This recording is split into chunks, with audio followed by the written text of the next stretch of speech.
like to call this meeting to order pursuant Mass General Law 30A, Section 20, hereby informing all attendees that video and audio recording is being made of this meeting. I'd like to do a roll, go around the screen and everybody acknowledge who they are. Beth, could you do that for us so it's orderly? Buck, how do you see it? Just why don't you just name off, Beth, who's in the room so we have a audio of it? Okay. I'm just admitting people. Hold on. Okay. Harry. Your last name, Harry? For the record. Harry's muted.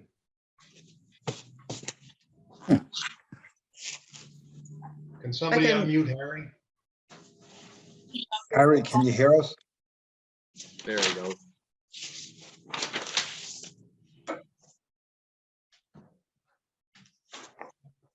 Why don't you just skip over Harry for now? And Okay. go to Kathleen Hall.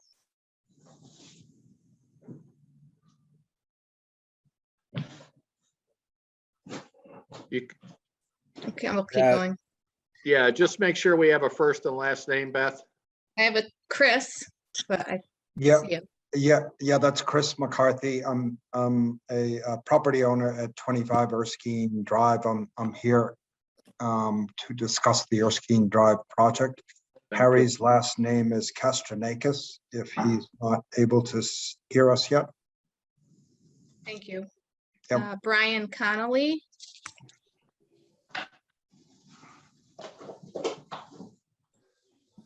Yes, Okay. hello, this is Brian Conley, similar to Chris McCarthy. I'm at 45 Erskine Drive. Claire Leahy.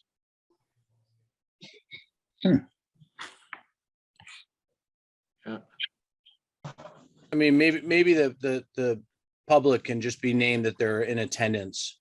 I think so, yes. Yes, Okay, just name I them have off. Claire Leahy, Edward Leahy, Joshua Bloom, Kathy Doust, Bob Jones. Okay, thank you.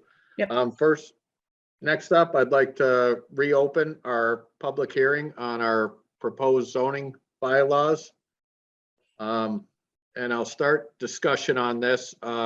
Peter and I attended the Agriculture Commission's meeting the other day, and it was some really good feedback from them. You know, going back and forth with the as by right use with chickens and roosters, and I think we're okay with that. One big concern they had was the special permit for the other animals in the next section. I believe it's section C or D. And what we kind of came up with there is possibly changing that to a site plan. What's everyone think of that on the board? Instead, you know, the $500 special permit to be able to have a horse on your own property, it seemed a little bit much, and Or a which pig. is true. Or a pig, or Yep. or a couple of geese. Peter, you got some feedback there a little bit. I don't know what it is. Okay. But Okay, yeah, that's better. Now I don't know what it was. I think maybe well, never mind. Yeah. I think it was only the concern where the acreage, you know.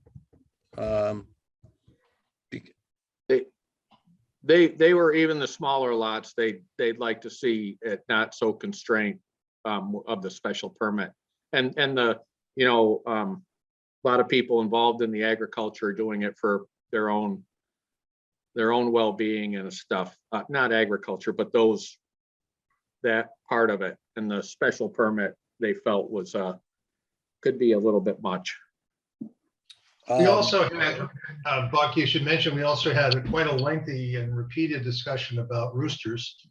And there was one person present who thought there should be really no regulation of roosters, that they're not a problem. most of the time, that they're helpful to the chickens. And I wouldn't say that, people fall in love with their roosters, but I think that some of them were expressed some affection for roosters of the past. And they thought it was kind of unfair of us to exclude the possibility of roosters. We pointed out that if a person is actually running a farm, that subdivision E in that section protects them from any sort of regulation, whatever. So I think that calmed it down a little bit, but we left open the possibility that if we went forward with the bylaw proposal in the current form, that they might at town meeting want to propose amending it to take out the language, but no roosters. And I told them I thought that probably wouldn't pass, but they certainly have the right to do it. So that may happen if we move forward with this to town meeting. Mr. Chairman, I see Mr. Bloom has his hand up, but I see he's Yeah. also here. Yeah, Okay. I'd like to go around through the board members first, and then we'll get to the public. Yeah, my concern was, are we, with the no special permit, are we protecting, the abutters by switching it? Is there a scenario where the abutters could be affected if we allow situations, just with a site plan? Well, I mean, with the site plan, we still put conditions and they spell out how they're gonna operate. Is it going to become by right? Is that what we're saying though? No, it's gonna be by site plan, Okay, so we avoid the cost, but we still can say no to it. some control, correct, yeah. And And under the bylaw provision that we have pending, I think we can require additional notice. If it were to be a special permit, then adjacent landowners would have to be notified by law. But if it's a site plan, we can still require notification of some adjacent landowners or notify them ourselves. Under site plan, can we vote no? Can the board vote no under site plan? We cannot approve the site plan, correct? Okay, Well, Nice. the law is conflicting on that. There has to, for us to disapprove a site plan, the court has to be, the reviewing court later has to be convinced that there were no conditions that would make the application feasible. So with a conditional use or a special permit, we have quite a wide discretion just saying no. With a site plan, we have much more limited discretion to say no and a heavier burden to try to figure out a way to impose conditions that make it usable. can the board envision a site plan that we would have to vote yes, that could be harmful to the neighbors with noise or anything like that? No, Matt, I think Okay, ultimately, if the board concludes that there's no way that the proposal can be conditioned so as to avoid nuisance to the neighbors, then even if it's a site plan, the board can say no. But there have been cases where courts have overturned those kinds of decisions and second guessed the judgment. then then I would agree to not make someone spend $500. Okay, Makes sense. well, what's the consensus? Peg, anything? I'm sorry, I had to step away. So I guess, are we talking about roosters or? No, we're talking about any animals, horses, pigs, peacocks, goats, and changing that from a special permit to a site plan review to avoid the cost to the resident. And I'm sorry, I had to step away, so I missed part of it. So therefore, I think maybe Matt asked the question, I don't know. We Could would we still set have some one? control. We would still have control of it. And we could put some restrictions and deny it possibly. But the burden of proof, if it went to land court, would be a little tougher on us. Okay, so you're trying to minimize the $500 Yeah, fee, am I correct? Okay. Yep. No, I have no problems with that. Dave, Thank any you. thoughts? I agree that I think we should try to keep the fees as low as possible. In this case, whatever we can do to help the public who wants to pay $500 to have a rooster. So I'm in agreement to try to keep the fees as low as possible. Gotcha. Okay. Josh, is this about this topic or another part of our sign bylaw? Or another part of our No, bylaws? it's about, Oh. it's about the bylaws under discussion, not the Okay. specific bylaw. Wait, yeah. Do you have anything on this one right here? No. Okay. All right, we'll get to you. Don't worry. So I think we're all in agreement that we can go ahead and rewrite this a little bit before a final vote. Yeah, I'm good with it. We're leaving the, what about the rooster? That will, Yeah, we'll leave that in there. so someone can come for a site plan for a rooster? No, Well- they would, They can't come in under A. There's no roosters allowed under A. But Yeah, that's what I under thought. C or D, they could come in for a site plan that include, for any kind of animals that include roosters. Okay, You agree with that part? yes. Yep. I don't Okay, understand, I don't see how in a, like an R20 roosters should be allowed, but that's just me. I don't think so either. That's why we wrote it in there. Yeah, okay, And under site plan, that could be a condition also. We can Okay. maintain that. thank you. Kathy, are you gonna tell us a Yes, I'm going to rooster tell you. story? No, I'm not going to tell you another story. You know how I feel. I certainly don't want people to have to spend a lot of money to be able to do something. But I also want to make sure that I am protected because I don't want chickens and roosters in my yard. I don't want to have to shut the gate to my pool every time we go sit by the pool because I don't want to have visitors, that type of thing. So I just want to know how, as a citizen, I can protect myself from having chickens and roosters come strutting in my yard. Other than that, I'm fine. I don't care if people have chickens. I am concerned about the roosters, as you know. But, I just want to be protected too. I Kathy, love I- this town. Kathy, we had a long discussion about this. You were there for part of it, I know, and then you had to Yeah. leave. But we talked about the ins and outs of this, and there is a divergence of opinion among the people we heard from. But I think you'll like the way it's being proposed because the automatic as of right use of chickens does not include roosters. And the part that's later on about coming in for a site plan might include roosters, but it would be after notice and site plan review and likely, if the board is awake and doing its job, notice to adjoining landowners. So you would get a chance to be heard if any of your neighbors were proposing any roosters or large animals. Okay, that sounds good to me. Thank you. Okay, All right, that Okay. answers my question. And I'll be listening as much as I can in and out of this basketball game. Thank you. all right. Have a good night, Kathy. You too. Thank you.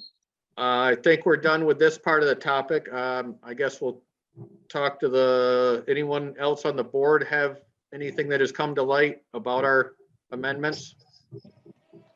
Mr. Chairman, should I prepare another draft then and send it to? Yes, please. Beth? Okay. And I think- So I can get.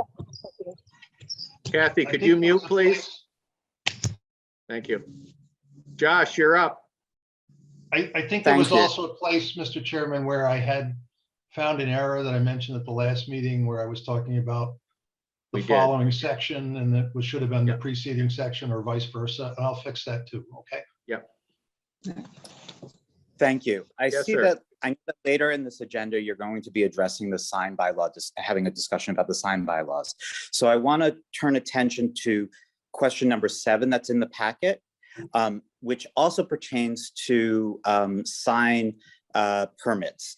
And I wanted to suggest that if you are going to present the sign bylaw revisions at a different town meeting than the other bylaws that you've been working on for a longer period of time. Let's say if you're going to be presenting the sign bylaw revisions for the May meeting, I would suggest you move question 7 to be part and parcel of those other revisions, so that when you're looking at sign bylaws, they're all grouped together. That's my first suggestion and recommendation that I would have for you. And then secondarily, I in its current state, I have a lot of concerns about question 7, which shifts more authority for sign permitting from elected officials to the building commissioner. And I recognize that we have had a lot of staff turnover since the summer, but what I also want to point out is that we have had little effort made to prevent abuses of power to ensure greater oversight of the building commissioner position or accountability when town officials violate town bylaws. And so without putting in place measures to find enforcement for violation of bylaws by the building commissioner, shifting more responsibilities for those sign bylaw enforcement to that position seems ill-advised at this time. Okay, duly noted. Mr. Chairman. Yes, sir. I think Mr. Bloom is confused about our agenda. I understand his points, but I don't think he's talking about item 7, which is, Mr. Bloom, that's just our routine item on our agenda to review No, any question- applications for sign permits. Question 7. Question 7 from the bylaw sessions. Mhm. Which Question is- 7 in the bylaws, I see. Okay, so your recommendation is that if we're going to be changing the enforcement mechanisms in 2 different ways at 2 different times, we should do it all together at once the first time. Is that right? On the enforcement. Truthfully, I don't care if the sign bylaws are addressed in March or May, but I don't think that question 7 should be addressed by itself without looking at the other questions the other issues relating to the sign bylaws that you're working on. I think that it seems prudent to group them all together. All right, thank you.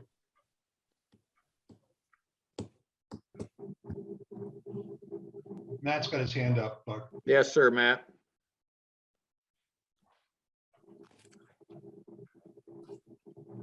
Go ahead, Matt. He's muted. He doesn't know it. I did, late to the game. First time, huh? Yeah.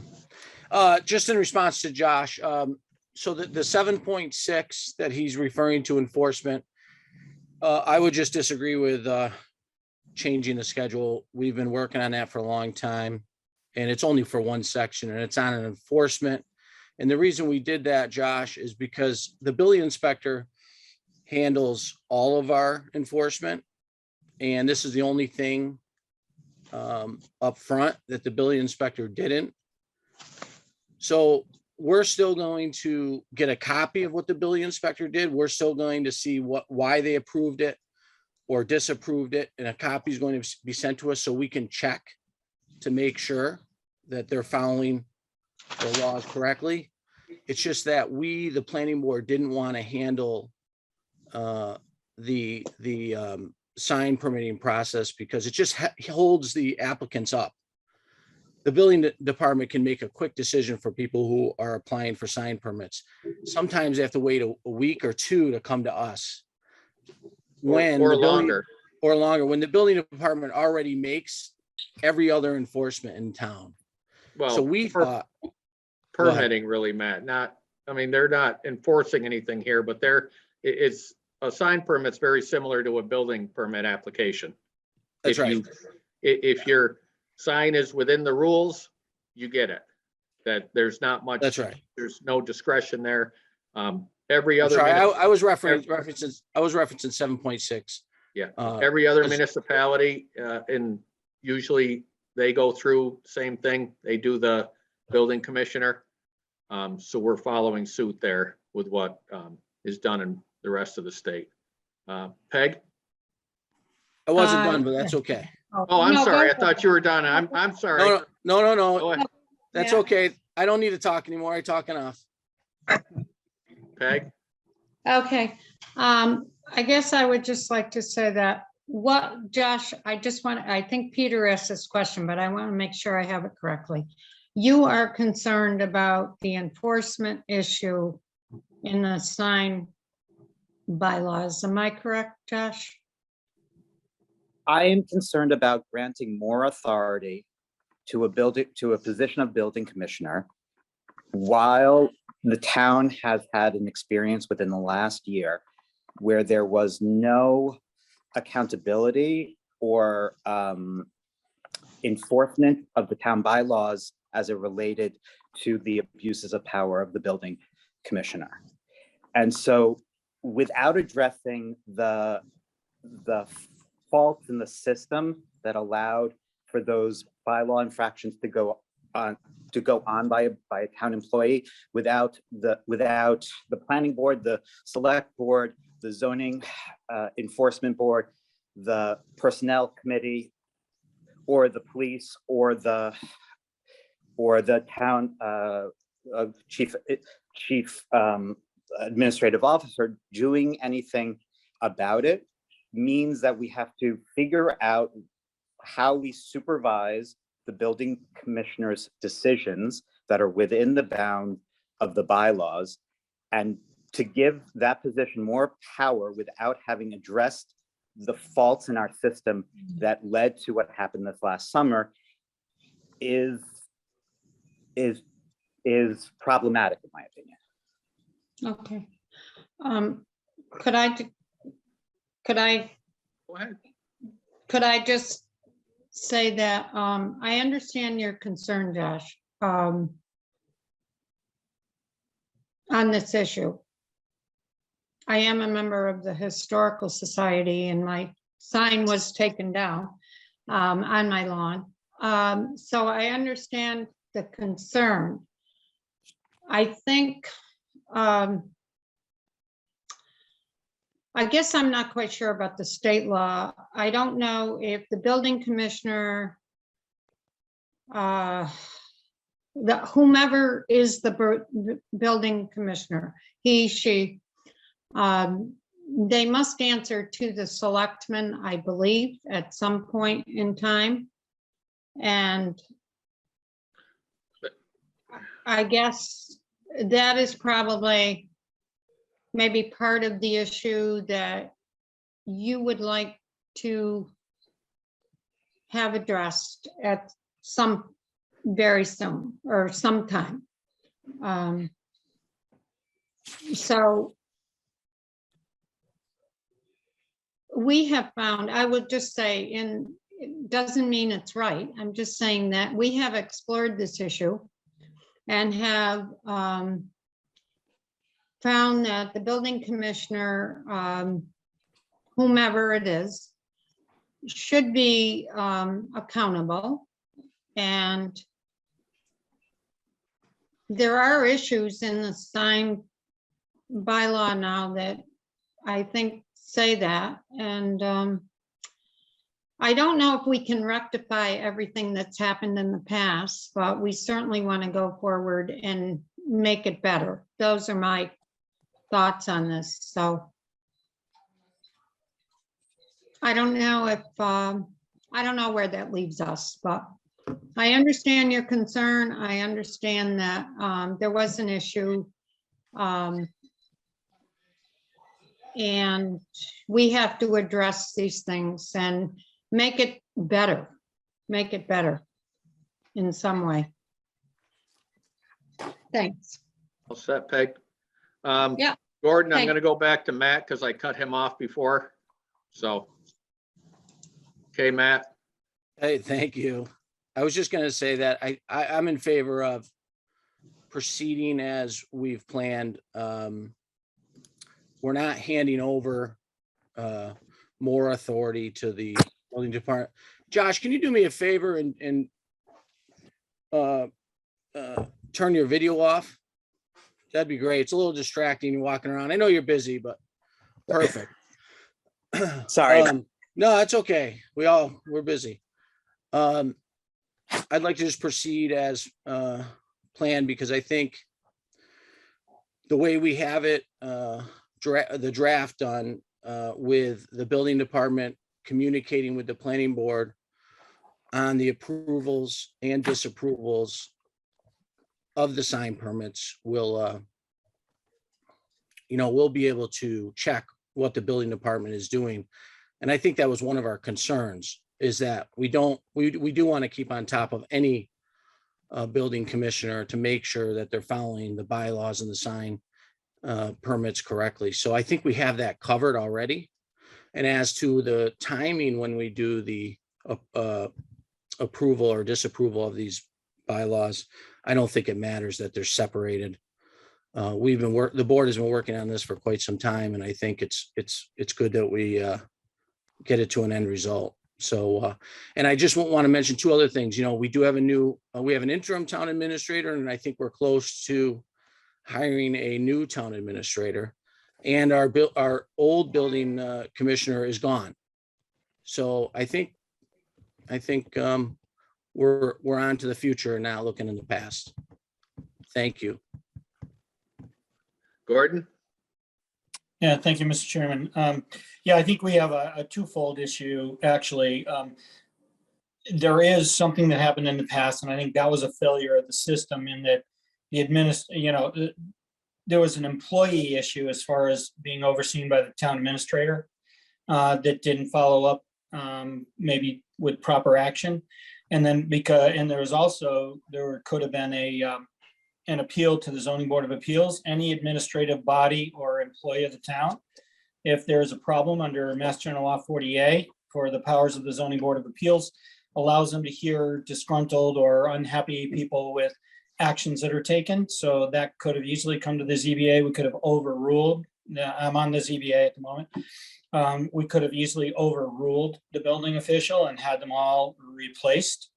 And then administratively, the town administrator is the appointing authority under the Town Administrator Act. And the town administrator could have easily have taken separate employment issue. And I'm not going there because that was up to the town administrator at the time. As far as going forward, as I've read, and I think I've read the most recent version, I don't believe that it should necessarily be characterized as giving more authority to the building official as the zoning enforcement official and sign enforcer. I think what it does is it better delineates the process by which any actions can be taken. If it's the most recent version that I read, it definitely delineates different steps than what we have now.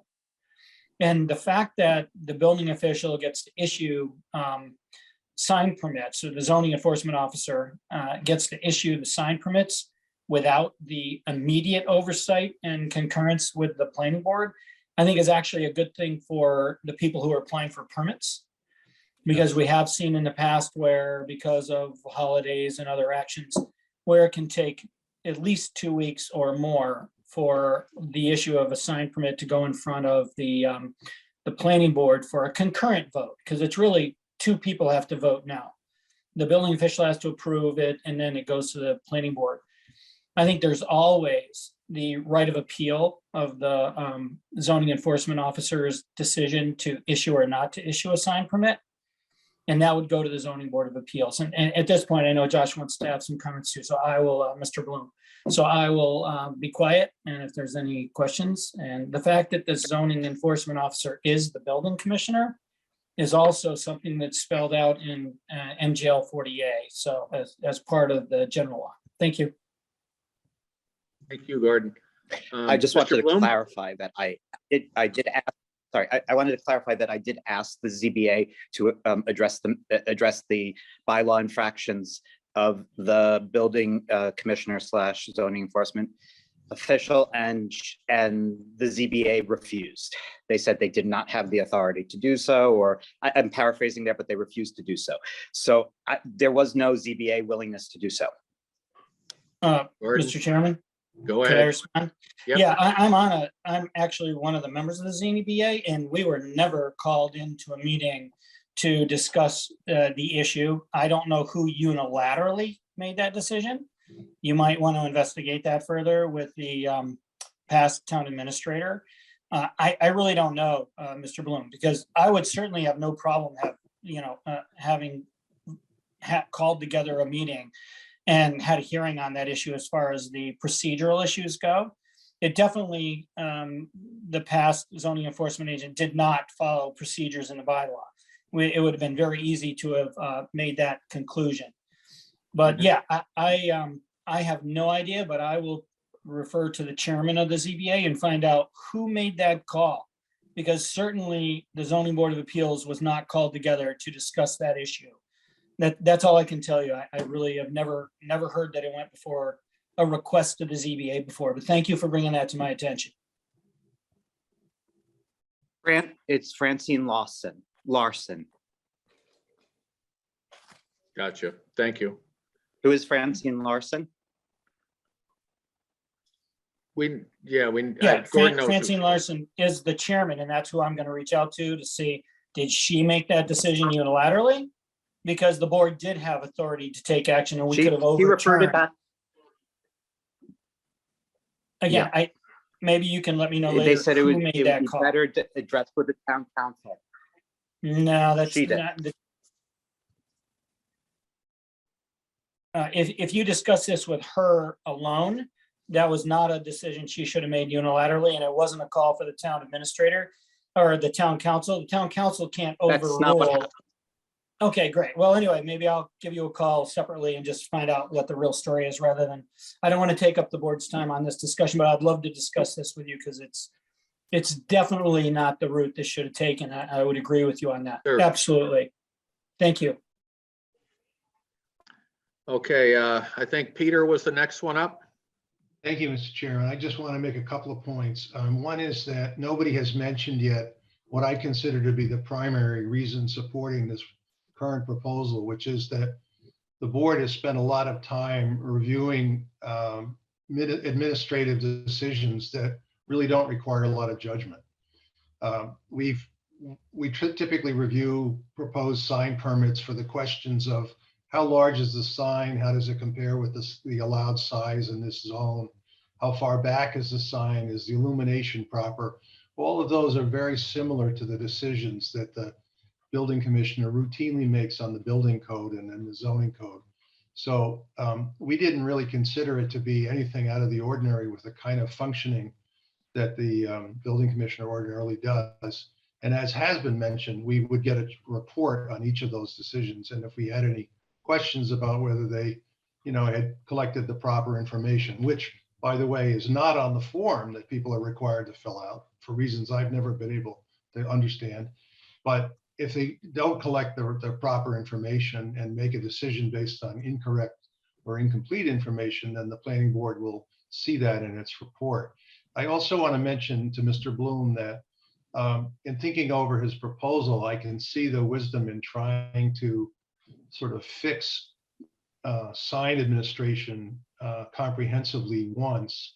But I would suggest that having thought about it a little more, this is really about the front end of that process. This is about how permits get granted or withheld. And the other part of the proposal that we may or may not have time to discuss later in the next round of proposals relates to enforcement, and also proposes, which the board has not yet discussed, but proposes consolidating and eliminating the difference between a permanent and a temporary sign permit. So they're mostly, even though it's the subject is enforcement in both cases, I think they are really almost completely distinct. Thank you. Okay, Peg? Yes, thank you, Mr. Chair. Yes, I understand your concern, Josh. What happened, in my opinion, was not a good thing to happen. I don't think any of us felt it was. I can't speak for the other people on the board, but it was definitely an unfortunate situation. I do feel that we are trying to do better as a board, and there have been many things that have come up to us that are not in the way we would like to see it handled. And I understand the enforcement is an issue. And there was a time when I was on this board when people were complaining, believe it or not, if you can, that people were putting a roof on a building because the roof was leaking, and some people felt that they shouldn't do that. And there was quite a controversy over that. And many of us felt that if a roof is leaking and someone wants to put a new roof on the building and they own the building, myself being one, they should be allowed to do so. So there have been many issues about different things that have come up. And I'll say that from my own point of view, there have been problems, and we're really trying to address some of these problems. And the enforcement issue with the planning board, I feel would be better, because at least we would have a voice, where before I don't feel like, say, on that roof issue, we really had a voice. We did have a big discussion, and finally it came into being that, yes, if you own the building and the roof is leaking, you put up a new roof, and that's okay. So we've had many issues around different topics on this board. And I feel at this point in time, that part of the bylaw with the building, we're working together as a team. And that's what we should be doing, even though we have different views. And whether it's the building commissioner or the planning board or whatever, we've got to work together as a team. And I think this will bring us closer to that, even though maybe the accountability wasn't as strong as you would have liked in certain issues. I understand that. It was really a problem. So thank you. Thanks. Okay.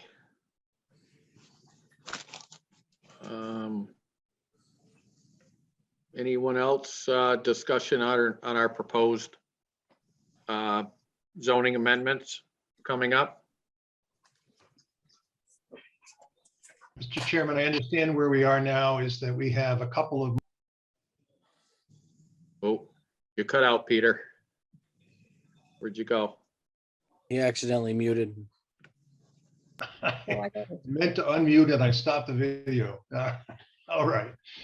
Where we are now, I think, is we got a couple of minor changes that I'm going to draft and send. And do you want to wait for the final vote, or do you want to vote tonight on knowing, what, or having a pretty good idea what those changes are? Do you want to see the draft first? Yes, I'd like to give it one more shot. I mean, one more week, one more cycle. And, if we can just keep it out there for any input, because now is the time to discuss this. Not on the floor, because as we all know, once you get to town meeting, all you can do is take stuff out. You can't add or tweak anything how you would like to. So if that's the case, then I'll move that we recess this public hearing until February 28th at 6 p.m. Sounds good. Do I have a Okay. second? I'll second. Oh, Matt Carlino, second. Okay, all in favor? Aye? Aye. aye. I, Aye. Okay. Got that, Beth? 6 o'clock? The next meeting, which is the 20, what was that, Matt? 28th. 28th? Okay, We are gonna, we're Yeah. looking to finalize this with a vote. I think so. I think that'll Yeah. probably be our last one. I think we should, because it's time. It's getting close. It is. I've just been holding out, hoping we get as much public input as we can. Because, I don't want to go into town meeting and try to discuss it, because you can discuss it, but we can't change it then. So, Okay, up next. Erskine Drive. We have reached out to your builders, sir, and the engineer. We've got no reply. In our own kind of looking around, it does appear that there's a water line, a sewer line's up there. No, electric is not there, which is what we're really curious about when we were told that everything except the top coat of asphalt was, all utilities were in place. That's why we were asking about the engineer. But we really don't, or we don't have much more information, and I'm not sure, even with said information, what we could do for you, being a private development. About where it is.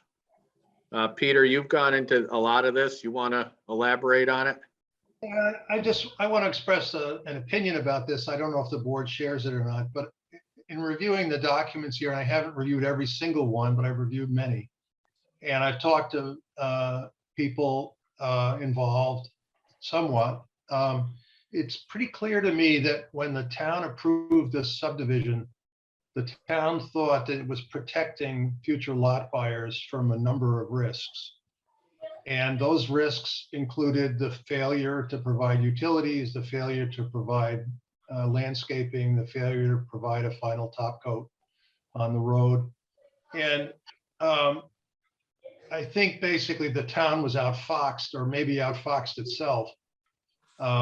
And we wound up with covenants that really didn't prevent the lot sales for some reason, that probably because the covenants were not clearly drafted. But in any case, whatever the reasons and whoever is at fault on this, we've failed to protect the people who are attending this meeting from buying lots that have a lot of attached costs that should have been taken care of by the subdivider before there was a lot sale. So I feel personally like the town ought to try and help these people if we can. Unfortunately, the best that I could think we could do would be to try and get the developer in here and jawbone them into promising some more stuff for these lot owners. And if he's not here, then I guess we've failed with that. And the other thing that happened that was a sort of a miscellaneous point to me was that lot one of this subdivision was released from the covenant after receiving a letter from an engineer who said that the utilities on the lots had been installed. And I read on the lots as meaning all the lots. And I don't think that's reasonable to conclude that the utilities were installed when that letter was filed or have been installed as of the latest that I've heard. And so I was hoping that that engineer would be here tonight to explain to us what he meant when he signed that letter.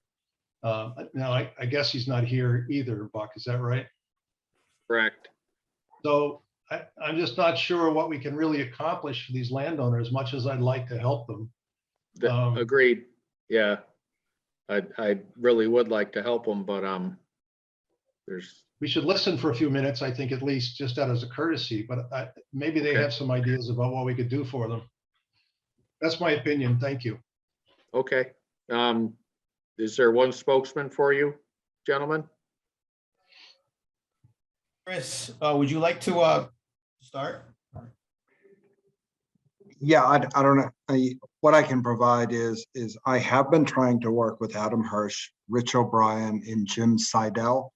Adam being the former owner of these properties, Rich O'Brien, his attorney representing this project, and Jim Seidel is at SK Design. As far as the electrical service by Eversource, my last update from Rich was that the updated plans requested by Eversource had been submitted by Jim Seidel, and I think those are final. There was the outstanding chance that Eversource was going to go back with a request for revised easement language that would have gone to Rich O'Brien. And I haven't got an answer from him yet. I will probably reach out again tomorrow. If there are changes and he agrees with them and there's no further discussion, he will make those changes.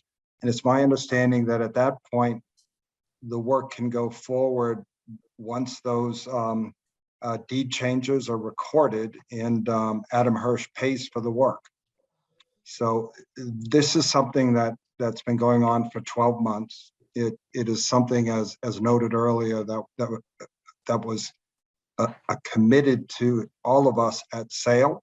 We were told that service was at the curb, at the street, and it was after the sale that we found out otherwise. So I think we've been very patient, and we've been working with Adam and Rich, and it's just hasn't moved very quickly. It's not a priority. I think it is going forward, but we have property owners who want to begin construction in April and are hindered because of this work moving so slowly. So I don't know what the town can do in that regard. I intend to pursue it anyway, and hopefully it can be successful, but it's been frustrating for the property owners. Particularly those who want to start their projects and not have to drag in generators to allow the contractors to do their work. Understand. Yeah. I think, Mr. Chairman, can I raise my hand? Yes, sir. Go ahead, Harry. Oh, thank you. I really appreciate the discussion. It's helpful for us, and that you guys have an understanding of what's going on, because it was very complex, the way this came about. And Chris is right, 12 months. There are three of us that are looking to build late March, early April. We'll start the process anyway. I did reach out to the other owners to get documentation as far as what was promised at the purchase and sale time period, just for some future like a centralized document bank, so to speak. Once we get all together, and if the work isn't being completed, to pursue it civilly. I did locate a letter from Mr. O'Brien, who's the attorney that Chris mentioned, that's representing the developer Hirsch. He had sent a letter August 27th, 21, to the last purchaser, lot 7 and 8, which happens to be, they actually live on Golden Hill. And in that letter, it says it right in there that sewer, water, and gas are all completed. I'm reading from it. The sewer, there are stubs to the property lines. For water, there are stubs to the property lines. For gas, the main line has been installed in development of Berkshire Gas, which I don't really think is an issue. I think we're okay with that. So this is another document by a lawyer. It says everything's done, and it says, as for the electric, it says, mind you, this is August of 21. As for electric and cable, Eversource and Spectrum are working on putting these into the development. No control over this, but I have been in direct communication with them. The representatives have been to the site. Our expectation is that these utilities will be installed again in due course. Some other language about the blacktop being completed in November. Anyway, I appreciate your understanding of all this. This is troublesome to me. The legal aspect of it is troublesome to me. Notarized and recorded documents that are inaccurate. So we'll see what we can do. Hopefully the electrical will move along, and when we apply for permits, I guess we can figure out what we can do. But, I'm disappointed that they didn't attend the meeting, or anybody from SK Design. Mm-hmm. And that's disappointing to me. That tells me something. So.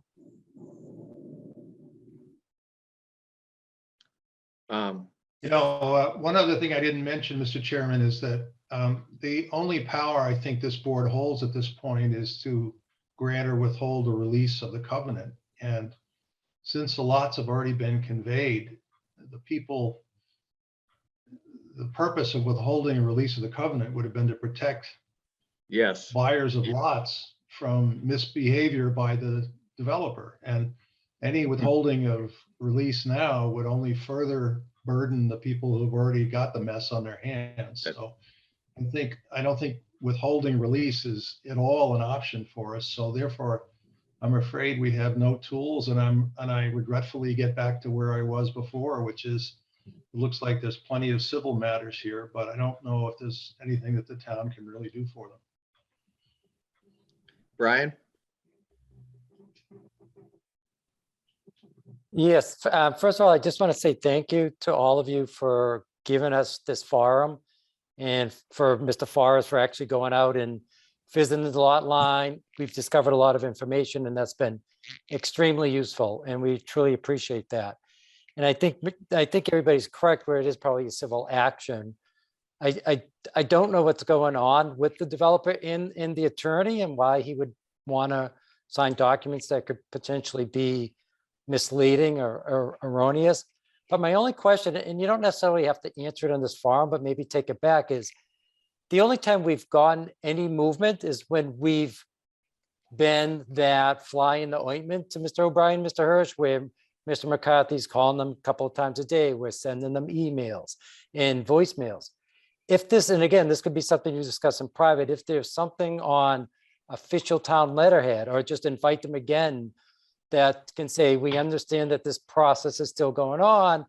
We'd love, in the interest of the town, we'd love to understand why it's been delayed. Even if there's nothing that you can do as far as enforcement, we find that the more we, for lack of a better word, stay in front of them and annoy them to some sense, they tend to start to step up a little bit. And it has been very little bit. It's been almost 12 months now since they told us that the electricity was going in. But I do want to say thank you again for the support you guys, for the support that the planning board has shown us. Gordon?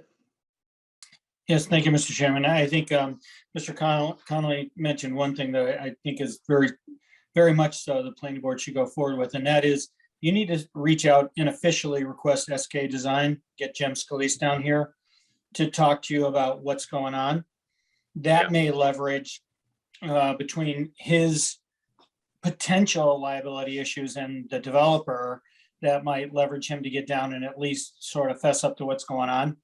And the other is, I think that you should also invite our town attorney to your next meeting to discuss this issue and what the potential options are when you have a developer who actually thumbed his nose at the covenant Yeah, he and did. sold lots individually. And what actions can we take? Can we, require bonding? Can we, because these poor folks are out there, and that's the whole purpose between land covenant and bonding.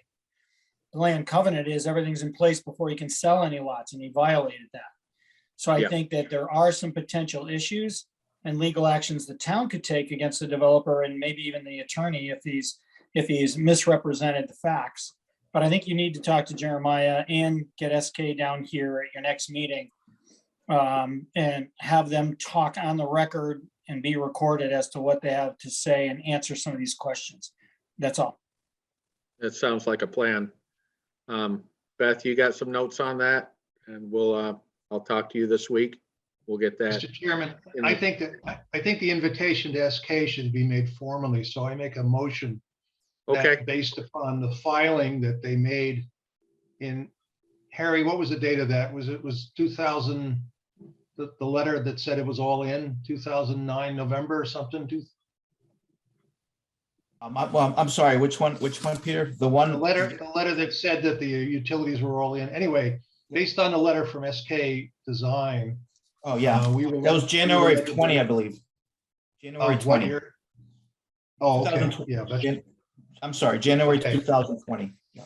Yeah, based on that Harry, letter. I think there's two letters. There's the letters for lot 7 and 8, and then there's the release letter. Yes. Well, there were two similar letters stating that utilities were installed, one of which applied to your subdivision and the other one which applied to Pinnacle Way. And it's the one that applied to your subdivision that I'm thinking of. Yes. Mr. Blum, there are actually two legal documents, I believe. There was the one that released lot 1 that said everything was in place. But then there was a second one through part of the purchase and sale through lot 7 and 8 was sold to the same people that currently live on Golden Hill that told them as part of, I don't know if it's officially part of their purchase and sale, that said everything was in place as well. So Yeah. there's, Yeah, Just Conley, I think that's a letter that went to you and not to the town. I'm concerned about representations that were made to the town. yes, yeah, And Yeah. the accuracy of that. And you're correct. That was January Correct. 2020 to the town for a lot 1 release application. so I'll make a motion that the chairman and Beth draft a formal letter requesting attendance at the next meeting. Second, I'll second. okay. All in May I ask favor? a I'll go question? around the room. Gordon's up. Oh, all right, we got this will be further discussion. Go ahead, and Gordon.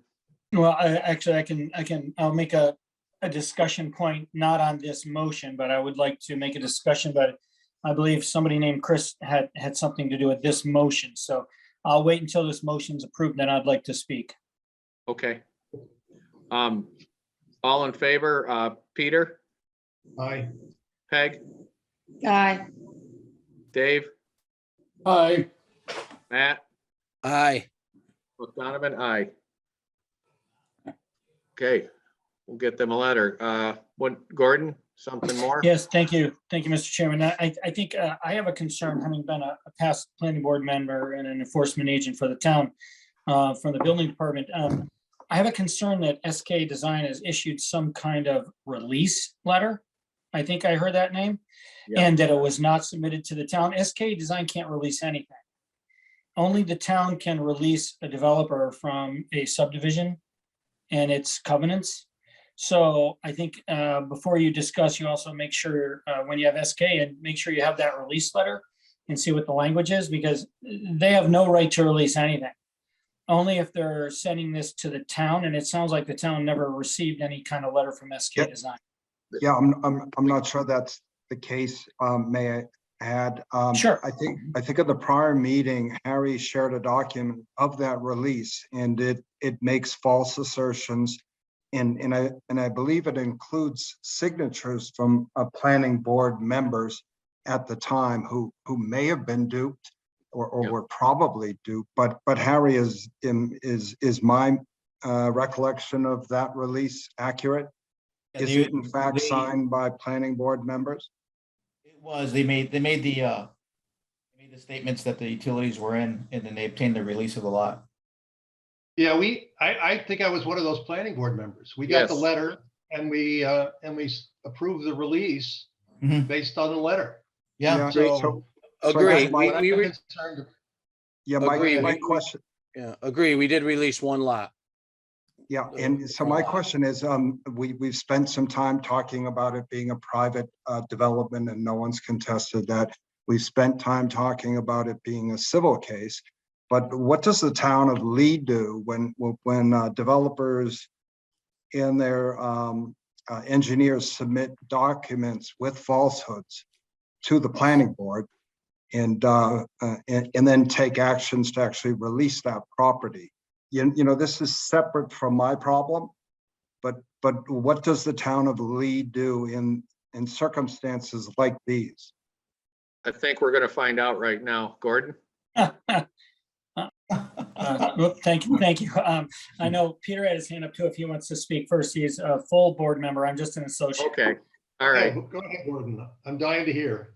Okay, well, one of the first things I would say is, and I have to disclose upfront that I actually retired as a state building official working for the Department of Occupational Licensure. But if you were to ask me on the side, yeah, finally in August, but now I'm back working for them again. So a couple days a week because they needed me to do certain things for them. But the issue is, I would say that if the town really brings SK Design in and somehow or another, they issued a letter that you can file a complaint against their licensure with the Department of Occupational Licensure, and they actually have to go to Boston and explain this actually about their license, whether they can keep their license or not. And that's a huge issue for them. But first, I think you need to get an explanation, but if they didn't have somebody in the field visually seeing these things, that they were there and they issued this letter, I think they'd at the very least probably get a reprimand, if not, have their license suspended for a brief period of time. But I think that would be the next step after you give them the right to discuss to you. It's the complaint to the Division of Occupational Licensure. That's all. And again, I'm sorry, I am employed by them at the moment, but I think that would be the proper procedure should the board or the individuals involved without the board tend to do that and want to issue a complaint. Yeah, I agree, Gordon. I think we should find an explanation first, but the two possible forums to pursue this are the licensing board or the state's attorney. The district attorney, excuse me. There, Mr. Connolly, that would be quite a fly in the ointment, wouldn't it? Indeed. Good. Yes, that'd be good. Yeah, Um, and the fly in the ointment, the more flies, the merrier. And thank you, Mr. Chairman. It seemed, a lot of times you just try to work with people and unfortunately it gets to the point where you can't and you have to go other routes. Yeah, it is unfortunate. Harry?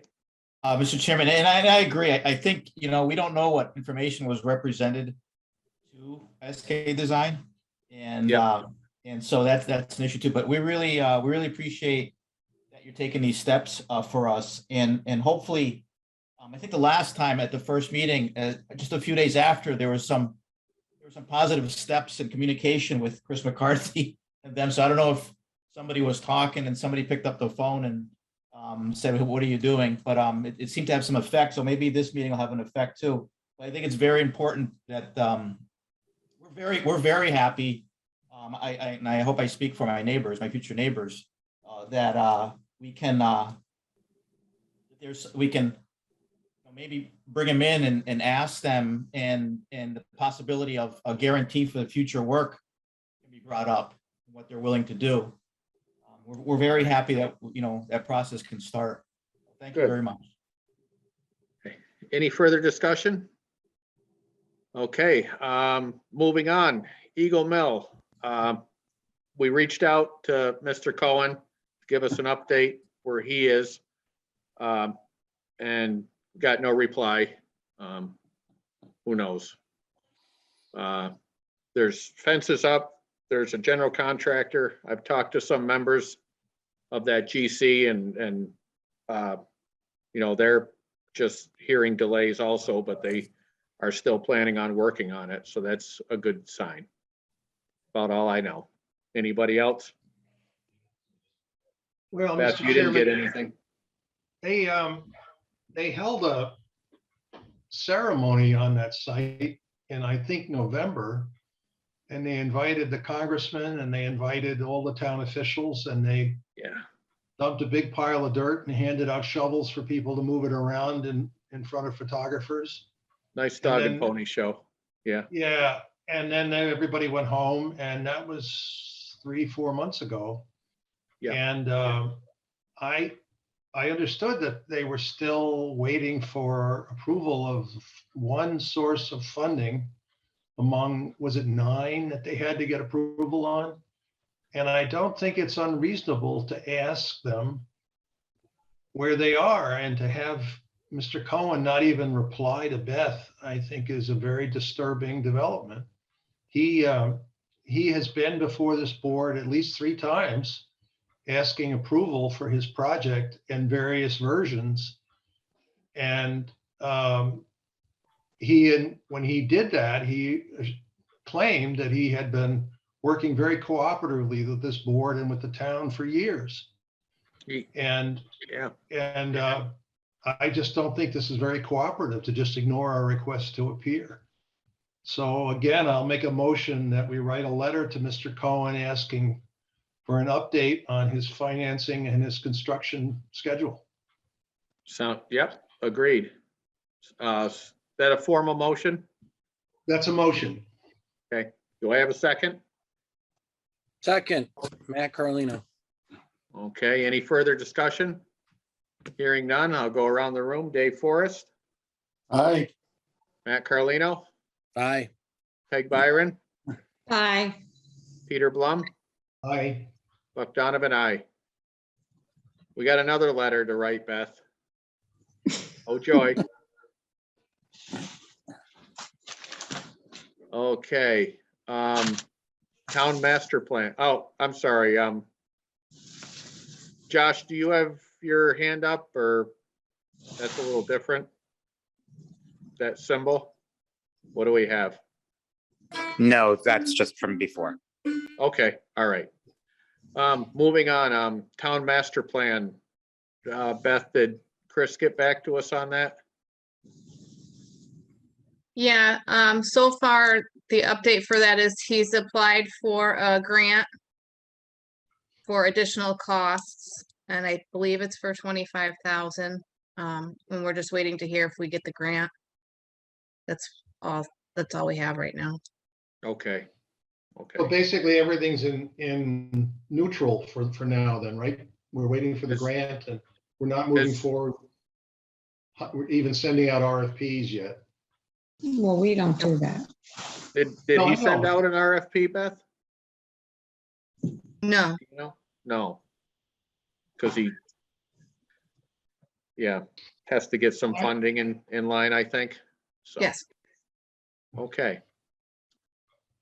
I have a Okay. question. Do we assume that bids came in to do this master plan were much higher than Berkshire Regional Planning? That's why we're going for a grant? Yes. Yeah, I would say the estimates are much higher. So I think that's why he's trying to go for that grant. But I don't think even with the grant that it's gonna get anywhere close. Okay. Well, at least it'll give everyone an option. Yeah. Whether I mean- whether we agree with whoever ends up doing it, whether we agree with it or not. At least, Because we have 50, possibly 65, and then another 25. Bring us to 90, and most estimates are about double that, so. Where's the grant application pending? Okay, I don't know. I'm not sure. I think our interim town manager is the one who, There is some DLTA money available right now. That grant is available. And this would fall under that. It might give us, quite a bit. Kathy Hall? Peter, you could Kathy. ask, Peter, you could ask Chris Britton where it's Okay. pending. okay. I think he's the one who did it, right, Beth? Hi, Kathy. Hi. Okay, I did talk to someone from Berkshire Regional Planning and asked if they were gonna put their name back in, and they said they didn't see a posting. Does that have to be posted? Or, think to say they have an interest or I whatever? think I think it's too early, Kath. I think they're going to redo that when the time comes. Okay, so it's gonna be posted at some point. It has to go Yeah. out as a request for proposal, RFP, Okay, yeah, okay, but they also have to have some financing set up to be able to fund it. okay. I understood all that. All right, thank you. Yep. Thanks.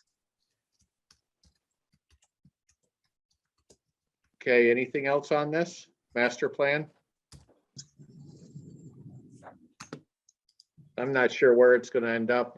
It's kind of a shame because that is exactly what Berkshire Regional is set up to do, to assist municipalities in doing this and to spend a lot more money somewhere else. It just doesn't seem Yeah, but you know what? I may agree with that statement, Buck, but you know what? It's got to go through all Gotta this. go that way. It's got to I know. go so people can see it.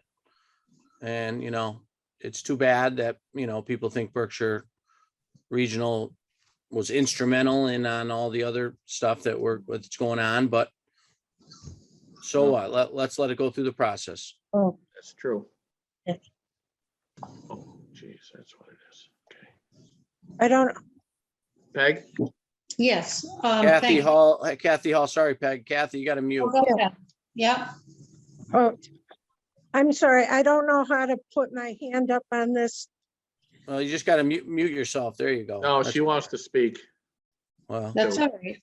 Go ahead. You go, Peg, then we'll get back to Kathy. Okay, so last year at town meeting, I believe we, as you said, put forth 63,000 or 65,000 Mm-hmm. for that. Yep. So I guess a good first question I would ask is, that money has not been spent. I'd have to ask the Correct. selectmen. Right. So that money has not been spent. So from a financial point, that money would go where at the end of the year if it's not spent? Does it have to be spent by the end of the year, the fiscal? No, year? it's been allocated for that. It could stay there. Okay, They might have to formally, I'm not sure, but I don't think the money, well, the money hasn't Pardon? been spent, I'm sure of that. Or it's with been- unused funds at the end of the fiscal year, Oh, all right, okay. what happens? Mr. Chairman, if it was a special article, Yeah, then it doesn't go by the fiscal year, it goes by expenditure. So you just, that money's there to be used at such a time as the Board of Selectmen signs a contract with somebody to do the work. gotcha. So it's not like the fiscal annual budget where Well- you have to spend it within a fiscal year. This is a special article and that's treated differently. Okay. Thank you. There Thank you. go. All right, Boy, so he's good there's, to have around, isn't he? so that's a good. Maybe not long. I know. I hope so. That's okay. That answers my question and I appreciate that very much. Thank you. Kathy, did you have something else to say? Hey, she didn't have her hand up. Well, you guys don't either, so we'll let Kathy speak, right? Mr. I don't Chairman, know. if she ever wants to give me a call, I can show her how to get her hand up on these things. So it's pretty simple. She did it Once, before. once you know the trick. Okay, moving on. We have our sign bylaws. Peg, we see Yeah. yours. Thank you for Yes. that. And you went, and I think our goal, I'm not sure, correct me if I'm wrong, everyone, but we were gonna try to approach and attack just I like to call them the freedom of speech laws, or sign what pertain to freedom of speech, not necessarily getting into the entire sign bylaw. Because Peter went ahead and did a lot of amendments to the entire sign bylaw, which I think might be a little more than we wanted. A little bigger bite than we want to chew right now. Any thoughts on that to get going? What do we want to work on? The entire thing or just the freedom of speech part? What do you mean by the entire thing? What do you mean The by entire sign bylaw. Well, I didn't work on the entire sign bylaw. Yeah, you. I worked on the some- freedom of speech part and the enforcement part. And I put in some stuff about gas stations Yep. we talked about, but we don't have to do if you don't want to do it. Peg? Well, I really would like to get the freedom of speech bylaw done as soon as possible. If there is time, I don't mind working on the others. But I really feel it's very important we get the political signs or 199.16.2. Am I right on that? Yep. Yeah. Done as soon as we can. I know we'd have to have a hearing on it, which requires at least 2 weeks after we decide what we want to do. And of course, we'd have to, I feel, get Jeremiah Pollard involved as well, our town attorney, and anyone else. But those are my thoughts. Matt? I mean, I'd like to work on both, but I think for right now, I'd like to work on just to get the ACLU issue regarding the political signs. I'd like, if we can isolate it to that, just for that, and then integrate the other parts of the bylaw, improve our sign bylaw with the gas stations, and I'm fine with that. I just want to get that ACLU issue out of the way. If we can do it all together, I'm fine. But if we have time, right? Buck, Right. can I address your comment?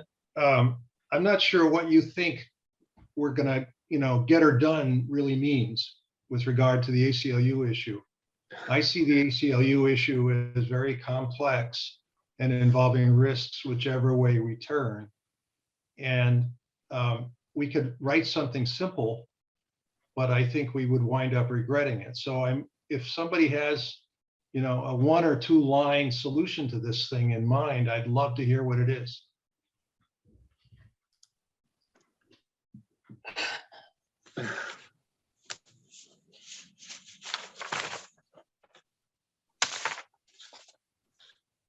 Sound of silence. well, I'm fine with everything. Yeah, it regarding is. political signs. So I mean, I don't even, I just, Go ahead, I Matt. just, I just was, if the gas station things can be separated, Yeah, sure. That's Sure. all. That's all I meant.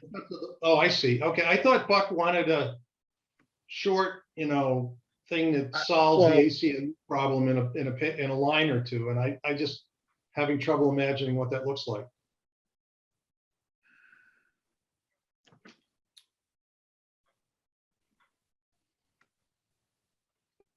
Yeah, because we talked about this, Peter, and it. When you do take out any control of it, you could have, ramifications of that could be tough. Like, opinion signs on Main Street, stuff like that. Yeah, I mean, I think my sense of it is, I don't know if we need to talk about the Reed case or the AG opinions or any of that stuff. I'm prepared to do that if you think it would be useful, but I don't insist on it. I say we But- just go right down the bylaw that you prepared. Okay, That would be So, mine. Let's just I mean, go I right think- through it. I think one choice would be, the broadest thing, the simplest thing would be to just say, political or ideological signs are exempt from the bylaw. And Buck and I talked about that, and I don't recommend that because I think you might as well repeal the sign bylaw. Because if somebody, wants to have a 100-foot sign on their motel that has at the bottom of it, "God is great," then it's a political sign, and your exception is eating the whole thing. And even if it isn't for commercial purposes, if you exempt all political ideological signs, you could have 30-foot billboards on people's lawns. And I'm not saying they would do that, but I think some reasonable restrictions are needed. And I point to the concurring opinion that Justice Alito wrote in the decision that I circulated to you, in which he reaffirmed that there were a lot of regulations that towns might want to apply to political signs.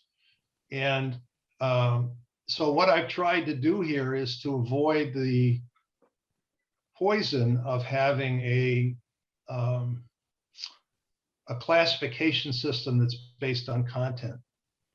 And I don't know if I've been clever or foolish, but what I tried to do is to say that if you want a political sign, it will be subject to some regulations about size and place.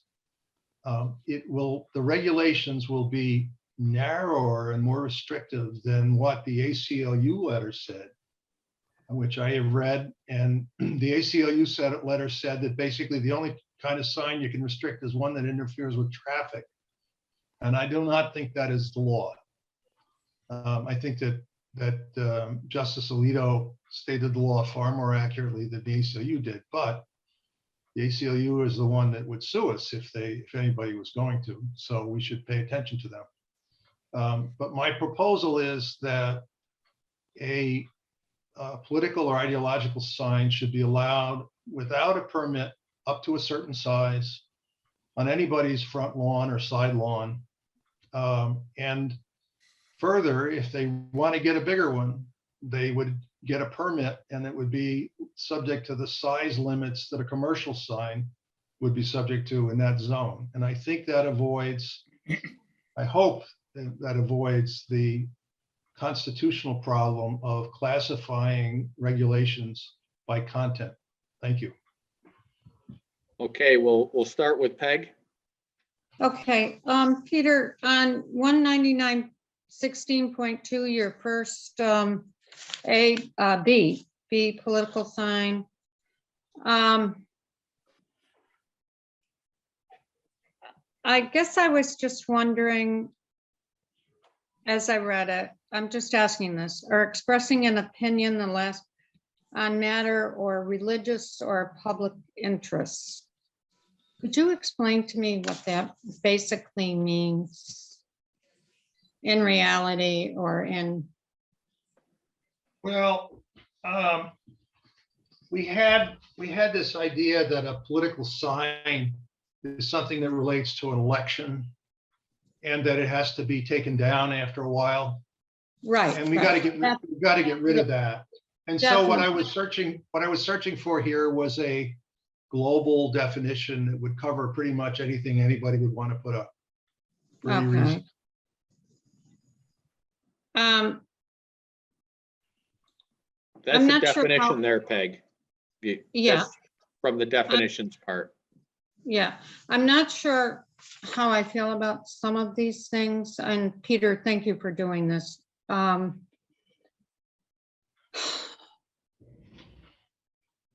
guess in my own world, I've personally always been separation of church and state. Obviously, churches can do as they wish. But I'm also wondering, and I know this goes back to the case you mentioned, Peter, and I appreciate that very much, the Reed case.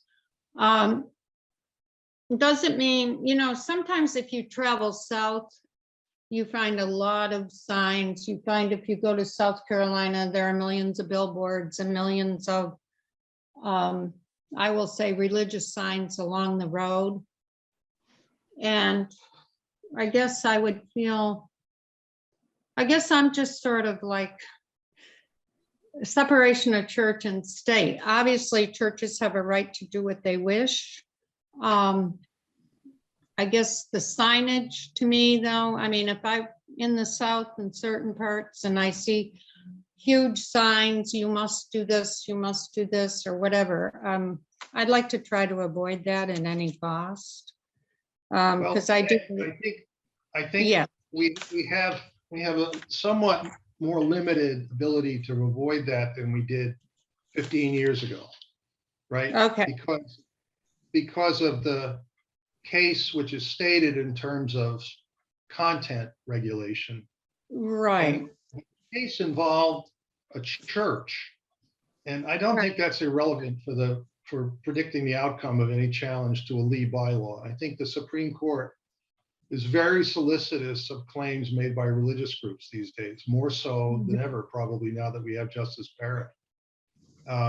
And so what we need to try to do is to figure out how can we prevent those 30-foot billboards up on somebody's roof saying, you know, Jesus saves or Allahu Akbar or whatever, while still complying with the constitutional requirements set forth by the court and requirements as interpreted by the Attorney General's office. So I think we're in agreement, Peg. I think that Yeah, what we I've are. tried to do is to I do know. what you want, but it recognize that there are limitations to what we can do.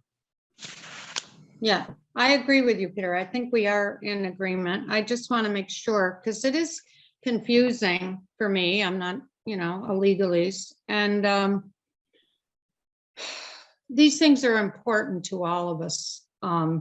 Very important in so many ways. Okay, so I just have a few things. I'll be really quick. Political signs are allowed as follows. I'm on the second page there, number 1. The That's talking proposed, about, correct, Peter? What Yeah, you'll be reading is proposed. Yeah, that's right. yes, That's right. yeah. Okay, thank you, Mr. Chair Buck. The Reed case, I did read that over. I thought it was very interesting. Peter, do you know what year that was done? I'm just curious, because he's a pretty, 2015, I think. Let me check. I've got it right here. okay, because he's very, or was, that justice, extremely conservative, as you certainly know, I'm sure. Yeah, it was 2015, and what 2015, while we're okay. talking about the case, it's important to note that there was significant dissents in that case. I was gonna say, was he, yeah, sorry.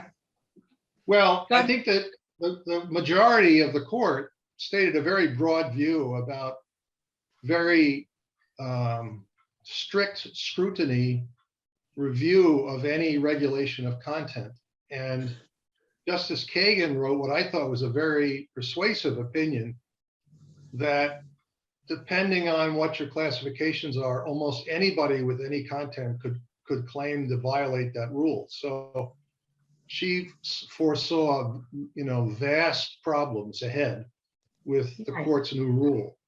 Right, You know, she was a minority. She was a dissenter. She doesn't carry much weight on the court probably. But Alito does, and he listed a bunch of things that we can do. And I think that was very helpful.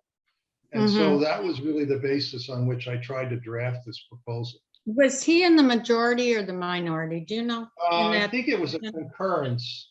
I think he concurred in the outcome, but wanted to, I don't have the case up before me. I'll No, check I while was just somebody else. curious. Yeah, Yeah, okay. but he No. gave, I don't know if you saw the list, Peg, but he gave a list of I did, 7 or I 8 saw things this, that towns can I got continue it. to do. Right. No, I saw the list. I thought it was okay, let's see. All right, number 3 on that. Political signs are allowed without a sign permit in building windows. Okay. I don't know if well, they must have laws on this, but if someone rents, I was told years ago, I'm just bringing this up, we're discussing it. I was told they could put their sign inside their building window, not on the outside, but on the inside. That's what I always sort of went along with. If somebody asked me, can I put a sign in my window? I'd say, well, I think that's the case, but I'm not totally sure. So I'm just I think we bringing, probably have to allow that, but I'm Yeah. not sure I can point to where it says that. no, that's okay, Peter. I'm just trying, I mean, this is just a discussion. We're not gonna be Yeah. voting on anything tonight. But I did think of that when I read through this.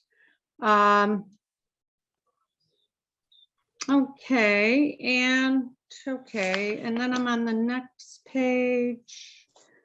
Before you get into enforcement, Peg, could I get the conch back for another minute just to talk about the Sure. enforcement section if you're ready, if you're up to that? He's Um, Buck's the chair, so okay. he says it's okay with me. Hold, Or maybe somebody So- else. well, let's, Tom. Oh. Mr. Chairman, on the enforcement section, I Yeah. found a bit of a mess. one of the things that I think was wrong with what happened last summer was that we didn't have very good standards for deciding when an enforcement action could be taken without notice. Honestly, Peter, I think I'd really like to not get into this one yet. Oh, Let's solidify our political signs. Or Okay, do you think it's intertwined? well, I think it was a problem that came up last summer, and I thought you wanted to Yeah, we fix what will. went wrong last summer. Okay, I mean, yeah, let's delve into it a little bit. Okay, so what I tried to do here is to narrow down the actions that the enforcement officer can take to real emergencies or to cases where notice is given. So the problem we had last summer, in my view, one problem was that there was no notice. The enforcement officer just went around and collected the signs. Correct. And I don't think there was an emergency. And in cases where there is no emergency, I think there should be notice to the landowner. So that's the way I drafted this.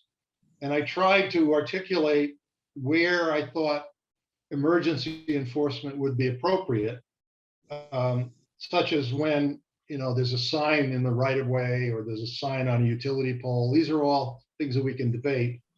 But what it does is it produces a more restrained set of rules for enforcement. And I also tried to sort out something that happens at the very end of this part of the chapter. There's a statement at the very end that says this chapter may be enforced by non-criminal disposition as provided by, and then it cites something in Title 40. So apparently the zoning enforcement officer has a choice. And this is like a throwaway at the end. It's like, oh, you want to disregard all of it above? Okay, go over here and try that, was sort of the way it was drafted. Well, I don't know if that's a better way or a worse way, but I thought at the very least it should be described as an alternative earlier on rather than as an afterthought to discarding all of the above. So I've drafted it in that way, but it's not a new idea. It's already there. It's just placed in a place where you would expect us to find it. Whereas where it is now, it's kind of a chopped salad. Okay, that's it. Okay. Any other board members have comments? I got, while we're here in enforcement, Peter, emergency removal. That means it can be done without notice, correct? Yes. All right. E, has been placed on land owned or controlled by the town of any of its boards, including parks, conservations, but excluding the portion of town ownership is called right of way. So that would, that's that section of land between your front yard and the road. Yeah, this is something we do need to talk about. I'm glad you Yeah. brought it up. That wouldn't be counted, right? What I've done here is I've taken a position on this, which Yep. I think maybe, I'm not sure if the whole board would support me on this.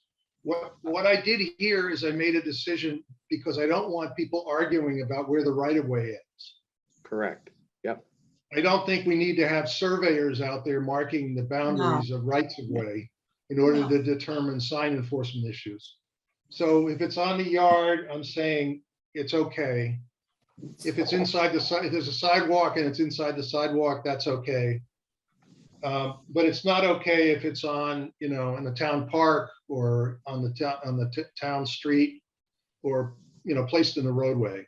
I don't know if I can get it any finer than that, but the thing I was mainly trying to accomplish was to avoid getting into survey disputes. I do like that. That really solves what we dealt with last summer. Dave, I see your hand up. Yeah, I think we have to discuss on what is actually the right of way. If we're calling everything along the roadside a right of way or access to a piece of property as the right of way. Because that would set a limit on where you could put a sign. And I really don't believe that every foot of roadside is a right of way. But Well, it's something else we gotta decide before we move on with. I think in this, we're kind of saying that we're not even defining those because we're not acknowledging them as a restricted area. Okay, but we're gonna allow signage on the right of way. So that means the whole frontage of a piece of property will be Yep. called a right of way, and you can put a sign anywhere on Pretty the much. frontage of the property. As a Yeah. political, I mean, Dave, the way I see it, Dave, is let's say you've got I don't know, what's the typical minor road width? Center line to edge of pavement. Is it- 32 feet. Okay, that's left to right, right? Not the 16 center to right? Okay. Centered to, yeah, go ahead. So you're what's right, the right of way? Typically? 30 feet? The whole width of the road is 32 feet, usually from the center line is 16 feet each side of the center line. Okay, that's the actual road, right? Or that's Well, the right actually, of way? No. Actually, the town property, the border is usually in that realm. I mean, some places it's bigger. If Okay. it was planned on a bigger road when the road was originally built. So I Right. mean, it varies all over town. Okay, so what I was saying, Dave, and I hope I can get this across, is that let's suppose there's a 30-foot wide half distance from center line to right of way. For some reason, the town had a big right of way, bigger than they needed, and they built a narrow road on it. It's only 16 feet. So there's 14 feet of right of way that doesn't have anything unusual about it other than it looks like the guy's front yard. Mhm. Right, in my hypothetical? So in that 14 feet, what I'm saying is, just treat it as the guy's front yard. And we don't have to worry about where the right of way boundary is, because it looks like the front yard. It's not on the pavement, it's not interfering with traffic. End of case. Does that make Okay. sense to you? It does, it does. all set, Dave? Yeah, I think the only thing that we should consider is if we get signage that's along the edge of the road, is it gonna distract the driving public? I mean, that's something we're gonna have to cross when we get there. Well, that Maybe is we should dealt put with other in, things. it is maybe we dealt should put other in things in- emergency removal. Yeah. Dave, there's F1A where there can be emergency removal if it endangers the public safety, such as a dangerous sign or a sign with material, electrical, or structural defects. I don't know, maybe we should be more articulate about it, blocking view of traffic or something. Think that over and see how we can improve that, would you? Okay. Okay, All right. Gordon, you were next.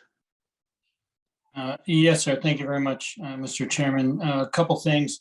One is I noticed that there's also language, not just about the town, but about government, which I was guessing that Mr. Balloon was thinking about state property, Yeah. in which Or our federal. the zoning enforcement officer would have no authority. They would have to complain to the DOT headquarters in Lenox if there's things that people want to complain about. I think we should totally disregard anything about the general statement of government and stick with town-owned property. I know that as far as telephone poles go, it's always been against the law to attach anything to a telephone pole because of safety concerns for the pole workers, the electrical workers, who nowadays they have bucket trucks, but they used to have to climb. And any kind of staple, nail, screw could create a danger for them if it were to puncture their glove or boot or whatever. So I think we need to get rid of the whole issue of government and stick with town-owned property. All Well, let me telephone ask you poles. this. Let Sure, me ask you sorry. this, Gordon, is who owns Route 302? Or, I 102? You mean 102? 102. Route yeah. 102 is a state right of way, and it's about 100 feet wide. Okay, so if somebody illegally puts a sign in that right of way. Well, right of ways are okay, Peter. Well, What? no, it currently, to address, I think what Mr. Bloom's getting at is, currently, if there's a sign in that, you would complain if you, like, if it was offensive to you or you didn't want it there, or the zoning enforcement officer had a problem. I think what you do is you complain to the Department of Transportation, DOT headquarters in Lenox. And if they have a problem with it, they could, hey, can't stop the state from removing it. They'll just come take it. And if they feel it's not a problem, then they can allow it. But I think that we can't put our enforcement agent in a position where they're taking things off property that doesn't belong to the town, or jurisdictionally on private property. I'll get to this, which may not meet the requirements of the zoning bylaw. I think we need to be very careful, or check with DOT and see if they agree that that language should be in our bylaw. Because I think that's it's fine. problematic. That's fine. I don't see, I mean, if somebody is putting up a sign on 102 that impedes vehicle or pedestrian traffic or sight lines, I don't think filing a petition with the state DOT is the right thing for us to do. I think that the police or the zoning officer ought to just remove it if it's dangerous.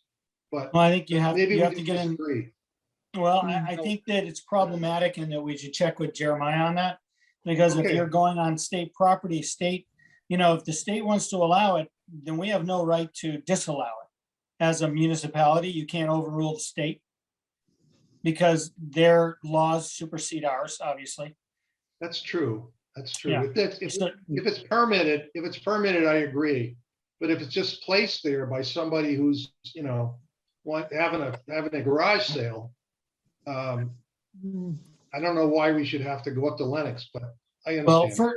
first of all, I don't think we can permit any sign to the zoning enforcement officer on land that's on state property.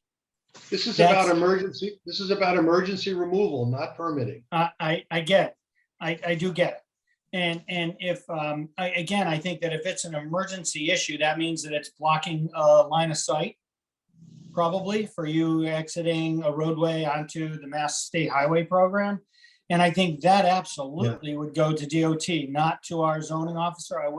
I don't think we should put them in that position to make that determination. It should automatically go to DOT, but check with Jeremiah on that and he would give you the skinny on that. So I do have a problem with that, the government, language that you had in the proposal. Yeah, I hear you. Yeah. Also, something that Peg said a number of times, that it's, I think, a misnomer that we can't control in any shape or form a religious organization, like the church can do what they want. Actually, what the law says in 40A Section 3 is that you can't unreasonably regulate them. That's a Right. totally different issue. Totally Yes. different issue. Unreasonable regulation.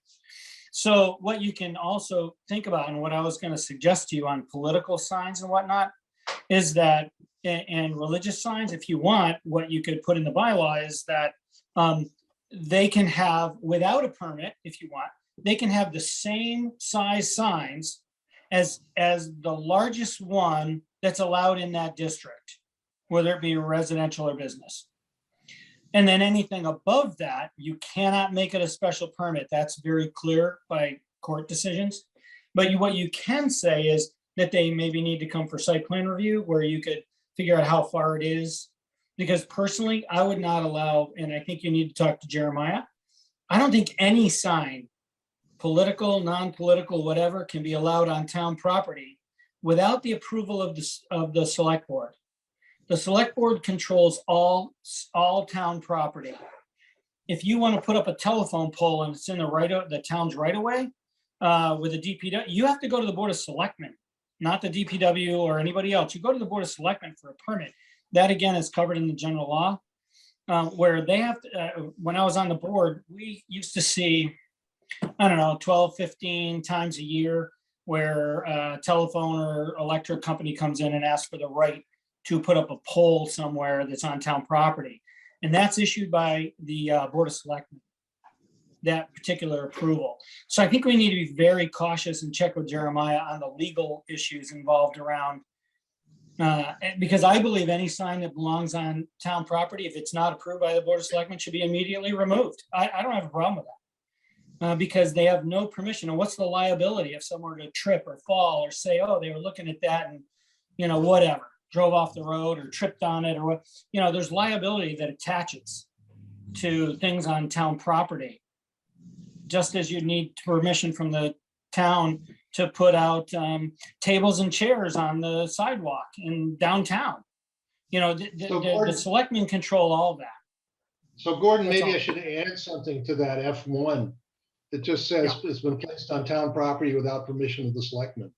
Yeah, I think that would be great because they control everything on town property based Okay, on our corporate bylaw. okay. That's all. I mean, I'll be quiet now. Okay, I was wondering too, should we back to the political signs are allowed as follows. Would it be wise to put in that section that they're not allowed on town property? Again, it would, I'm sorry to interrupt, sir, but it really depends on whether they get a permit. They need permission to put anything on town property. They Yeah. can put on, and I know that there was a discussion about right-of-ways. If you called the DPW superintendent right now, he can look up on a map and just give you a general feel for, well, how wide is the town road at, a certain road? And he can tell you whether the right-of-way is 35 feet, 50 feet, 100 feet, whatever. And then there's another default, which guesses that is, and it's not true, but it guesses that the right-of-way is from the center of the road each way. That's just a general thing. I don't think we're gonna have a problem with that. And I would definitely not allow things between the sidewalk and the tar of the traveled way. Because that obviously, if the town keeps up the concrete or whatever bituminous sidewalks, it obviously is town-owned land. Nothing should be between that sidewalk and the driving lane. It might be toward the property owner, and that's when it comes into question. And the issue of enforcement is they need notice. They can appeal to the zoning board of appeals, which stays the enforcement so that you can't take it away while it's under appeal. That stays the enforcement until it's heard by a zoning board of appeals. Just some thoughts. Okay. Matt, Thank you. still I there? agree with a lot of what Gordon said. The only question is, the building commissioner took down a lot of political signs that she obviously knew were in the right of way. The town's right of way, town property. And she got a lot of flack for that. So how do we enforce? How do we tell every homeowner where the right of way is and not just a guess? That's going to cause, I do agree with that. I think all signs should be off the right of way if there was some easy way to clarify it without a guess. And let's face it, we can't have our building commissioner going around to everybody's signs. It's going to be a enforcement nightmare. So unless we make one statement and say all signs need to be 10 feet off the curb of the front of your property, and I agree with Gordon, they shouldn't be in between the sidewalk and the road. That's a no-no. They should be, we either have to just define one so it's simple and straightforward, or we just have to allow it to the edge of the curb, like it's their front yard. I think we have to do one or the other. I don't think there's a way we can clarify to everyone where their right of way is without a guess that could be different in every situation. So I think whatever we do, we gotta be black and white on it. And then I forgot the other things. It's been so long since I had some thoughts, but that was, Matt, go ahead, Peter. Can I ask you about that while you're recovering from that? So if we said no sign can be placed on town-owned land without permission of the selectmen, does that include the road right-of-way as town-owned land? I was thinking of like parks and, town hall and stuff. I wasn't thinking of the roads. Well, Does like town-owned land cover the roads? Well, all right, so I'll just say it this Yeah. way.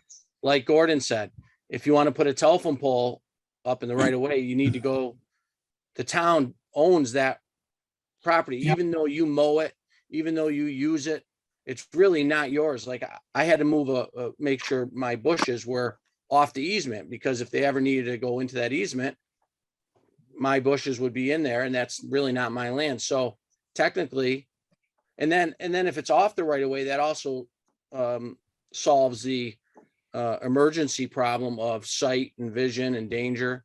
But you know what? How are we going to enforce that? Unless we make a declarative 10-foot statement. If you just say off the right of way or off town property, I don't even know if we'll be able to even enforce the 10 feet off the curb, to be honest with you. No, you wouldn't. I don't want I don't to. think we would. I think the only thing we could do is say, and I'm okay with this, consider it their front lawn, they can put it up on the road. And if the building department or somebody notices it's a safety issue, remove it. And clarify that you definitely can't have it on the roadside of the sidewalk. Other than that, I don't think we can get into I just right away. undid myself here. I thought I had it so that you didn't have to care where the right of way ended. And now we do, because we No. put this town-owned land thing in again. Because if Yeah. it's you say town-owned land includes everything that's within the town's right of way, and Yep. they can remove anything within the right of way, then Yeah. we're right back where we started from No. without even making. I don't even think, I think we have to make a decision and just allow them. And if they're a danger, then the building department can remove them on emergency for danger for line of sight. But most people, you drive up, like where I live on Fairview Street, they're putting those political signs right out on the edge of the curb. Who's going to tell them not to, who's going to enforce them to move that back 5 feet? I don't want to. No, But I how, don't think, how about this, Gordon? How about if we said, we already have a separate provision now that talks about impeding traffic or creating a sight line problem. So that's taken care of separately. But when we get to the part about it's on town land, how about if we say town land excluding highways or roads? So that we don't have to get into measuring rights of way on roads. I mean, what I wanted to do was to keep them from putting them in the front of town hall. Well, Without any that's permission. not their property. They have no, we also Yeah. have an off-premise sign bylaw that says you can't Yeah. put it on somebody else's I property. know, but, you but So- nobody should have to, the zoning official shouldn't have to give notice. That should be an emergency removal. if it's on Exactly, town- and I agree with you. And the issue of if somebody up on Devon Road doesn't know where the street line is, I get that. That's not an emergency if it's back far enough. Not only that, depends on the size of the sign. That's a residential, totally residential, so the amount they're allowed with the language I talked about earlier, where they can, by right, they can have whatever political sign they want, as long as it's, the greatest that you can have in that district. You're not gonna drive out of your driveway and hurt anybody, because you're gonna be able to see over that sign or next to that sign. We're only really worried about intersections and along busy highways, like down Housatonic or whatever, Housatonic Street, that kind of thing, up Main Street. so do you People, leave? I think people, oh, Sorry, sorry, Gordon. Matt. No, No, I'm go sorry. ahead, Matt. I was Nope. I was just gonna jump in. Do we say leave town-owned land in there just for protection, but really we're only going to enforce the safety issues? Yeah, yes. And again, that was where I was kind of going is, a zoning enforcement officer that understands the regulations and understands the law and due process. That's the other issue. If they understand due process, they know they can't go on somebody's land and take a sign. That is just such a violation of due process. That's a constitutional right under our Constitution. In the Fourth Amendment on search and seizure. You can't do that. And again, I'm not going to go back in time, but I want to go forward in time. I think you have well-educated enforcement agents at the moment who would take a totally different approach and maybe make a phone call to the owner and say, hey, if it's an obstruction to pedestrians or drivers coming in and out of somewhere and it's a safety issue, they need to call first. in our bylaw, even though it's been inferred that our bylaw is bad and that but our bylaw actually currently, the way it's written, it requires a certain process. The problem with the past is it wasn't followed. That's the problem. The process wasn't followed. Therefore, we had a major problem, which I agree was a major problem. Never Then should have happened. Should we just leave our bylaw alone then? I'm not saying that necessarily. I think it can be tweaked, but I think as far as due process of law, I think that you're going to find that the due process that's in place now, there's a notification requirement and there's an appeal requirement where you give them notice of their right of appeal, which stays the enforcement. Right. Until it goes before the zoning board of appeals, who will then double check the zoning enforcement agent on these kind of things. So, you know, those signs could be up 40, 50 days until the ZBA has a hearing, and until they come to a conclusion, they can still keep their sign because the action is stayed. So the The bottom line is problem- we had a town employee who acted wrong in the process. Exactly. And Which it's not the which- bylaw, it's not the bylaw that was wrong. Right. And that's why I said earlier, that was an employee issue. That should have been handled through the appointing authority, which was the town administrator. And that should have been handled totally separately. Apologies, I know were sent out, signs returned, but that was, I can't go there necessarily. Again, that's in the past. But in the future, I think you have a well-educated enforcement official for the zoning bylaws that is not going to ever make that mistake again and go outside. Really, they went beyond the scope of their authority. And that's all. I don't know what else to say. I just want to say one thing quick. Why don't we go back to our bylaw that's on the books and just tweak a couple things then? That's up to the board. I'm just an You associate know, member. just a thought, but go ahead. Yep. Well, Matt, I encourage you to, why don't you draft something, Matt? that you Yeah, think yeah, works? no. I think what you did, Peter, looks great. Yeah, To be honest with you, I don't want to be I'm not defensive about it. Maybe you can do it simpler. I've seen that happen. but I mean, I'm just saying, if our bylaw was right on the books, except for, I think we had a time limit where you had to take down the political signs. I think we have to get rid of that. Because I don't think I agree with Gordon. I don't think it was as clear as it should have been about when emergency action was taken and when notice was required.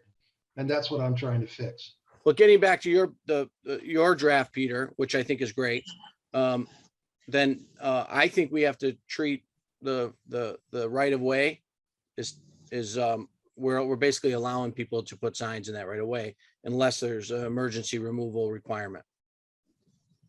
So if the question is emergency removal, I'm going to redraft this and send it around again. But the way I've got it written right now is if it's creating a hazard, it can go, right? No notice, right, Gordon? Due process or not, right? If it's a hazard, the town can If it's remove it. on, if it's on town land, I would say yes. If it's on a private land, I say it still needs to go through a due process issue of notification.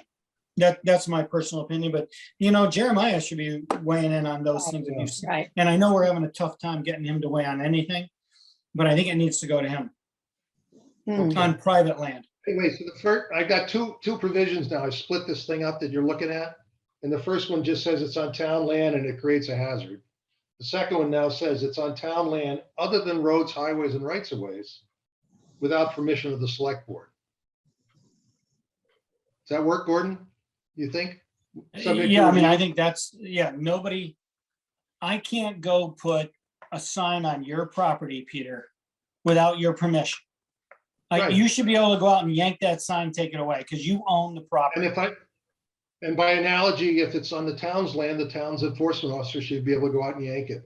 Right. I That's agree what- with you 100%, 100%. I think Yes. that's an improvement we've made. So good.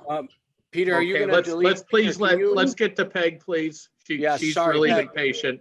I have been very patient. I read something recently, and maybe somebody could check on this, Jeremiah or someone else, maybe anybody. Town-owned land, as far as political signs go, maybe they do have to go to the Board of Selectmen. But I also read that if you put one political, like the land, I'll just use this, across from the post office, there's a little place there where sometimes I see signs in the town of Lake. And if someone put up a political sign for Julie, the opposing person could put up a political sign for Abe. I'm just using that. I think we need to look at that as well, because I see signs a great deal across from the post office, just on that little median, which I guess is town-owned property. I'm not sure if it is or not, so I don't know. But people do put up signs there, and I'm just speaking of political signs, no other signs on that. I think the ACLU has a ruling on that, but we could look it up, or somebody could, you know, our town attorney could guide us on that. I'm not sure, Gordon, that I don't agree with you about political signs and their size. You said that, I said something, and I probably did. But I do feel we should have some say about the political signs. One time, someone showed up at my house. I was looking at the pictures the other day with the political sign, and they put it up when I wasn't home, and it looked like a billboard. When I came home, I saw it. It was a political sign, and I did call the building inspector and called the selectman, and the building inspector at that time said if they take it down right after the election, it'll be fine. So the political signs are really what I'm concerned about. And there was one other thing. I hate to get into signs, but I will ask you, Peter, I think on your thing that you handed out to us, which I thank you very much for all your work. And I think this is great discussion, because we are trying to get things settled, which is great. There was one place about inside signs, lighted signs. Would they be allowed in all districts, or is that totally off the topic right now? That's later on, and I think the chairman is not allowing us to move into Okay. that now. We're not going Okay. there yet. That's fine. But That's fine. you did, Yes. in J subpart 3, political signs are allowed without a permit in building windows without Yes. limit to size, but shall not be separately illuminated. Is that what you're talking about, Peg? Or Yes. something I else? like that. I'd like that too, to be discussed. Thank you. Okay. Yeah. You I don't know. understand what that says, though. You can't put it in your window and then put a A sign. spotlight on it. Okay, that sounds good to me. You can put the sign in your window. That's fine. Yeah. Okay, But you thank can't spotlight it. right. It's okay with me. I mean, Fair I'm in enough. with that. Okay, I think Matt was next.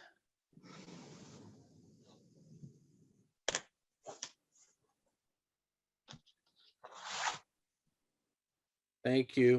I just wanted to say, Peter, are you going to, or ask Peter if he was going to just delete the gas stations out of this? And can you, when we're done with the meeting, will you send an updated draft? Yes and yes. Just tell me where you want me to cut.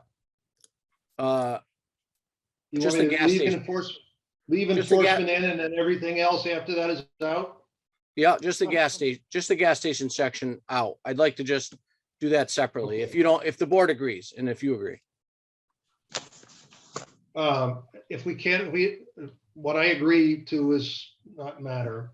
I'd like to take it up sometime, but I don't feel urgent about it. I think if we could, We're out of date. We're out of date on gas stations, and we've allowed stuff that we shouldn't have allowed, and we've allowed stuff that I don't like. and people are gonna want more of it. So I think we should deal with it, but if we can't do it now, I understand. I'm all for dealing with it. I just want to deal with it separately Yeah.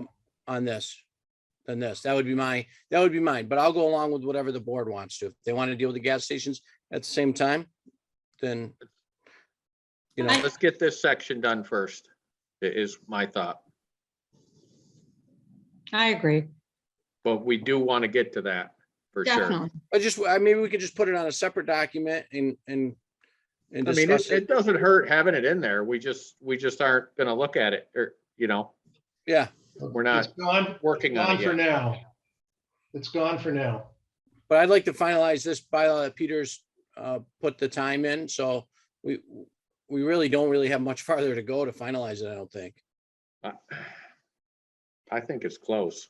So I just want to Um, get the ACLU kind of thing, then we can, you know, then it's done and we can, I think if you guys sort of like this, I'd like to send it to town council and to ACLU for comment next. Good. I think that's a good idea. I do. too. I Gordon? think it's good. Gordon's got I'd his send it hand to up. town. Oh, yeah. Sorry. oh. So is it my turn, you're saying? I think it, Matt, were you done? Yeah, I'm done. Sorry. Yeah, I don't want to interfere with the board member. No, my only thought was, I think that, and again, I'm sorry, I'm getting confused on all the different versions I've read, and Peter has done some great work here. You know, back in the 80s, when we originally did the first major change to the sign bylaws, we had a lot of people involved. At that point in time, we picked 6 square feet, which is basically 2 foot by 3 foot, as allowed by right for political signs, realty signs, contractor signs. That was all just allowed. You could just put them on your own property, not on the town property. You can put them on, and you know what? You can put as many as you wanted. It was not an issue. I don't have a problem with that continuing. I think that's not a bad idea. So if somebody wants to have vote for so and XYZ and they want 3 different signs on their, I don't have a problem with that. Because 2 by 3, I don't believe creates any kind of danger to the public or visual danger, because you can't have them very high off the ground. You know, I think that as long as you keep your eye on things that are of a certain size and no larger than other signs that are allowed in each district, I don't think you have to worry about any kind of constitutional issue. Because again, I know the Supreme Court voiced in, but the big deal was you can't look at content. You can regulate size, but you can't look at context.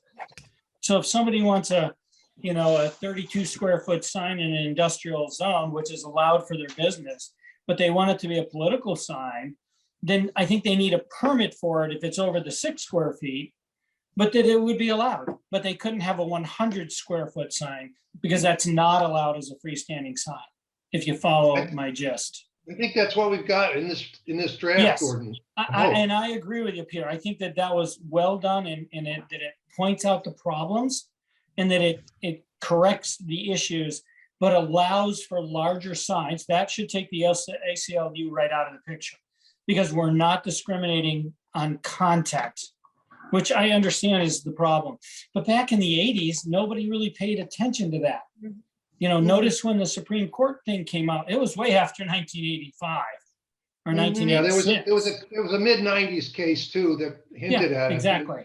It didn't get bad until 2015, yeah. Yeah, and again, it's political knee-jerk reactions in some ways, but I get what the ACLU is listening, and I agree with it.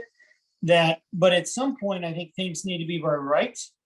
But then you go back to the issue of what I said about the churches. At some point, you can regulate, you just can't unreasonably regulate. You can't require special permits for signs. If it's allowed for a business, then it should be allowed for political speech with a permit over a certain size. And I don't think that violates anybody's constitutional rights.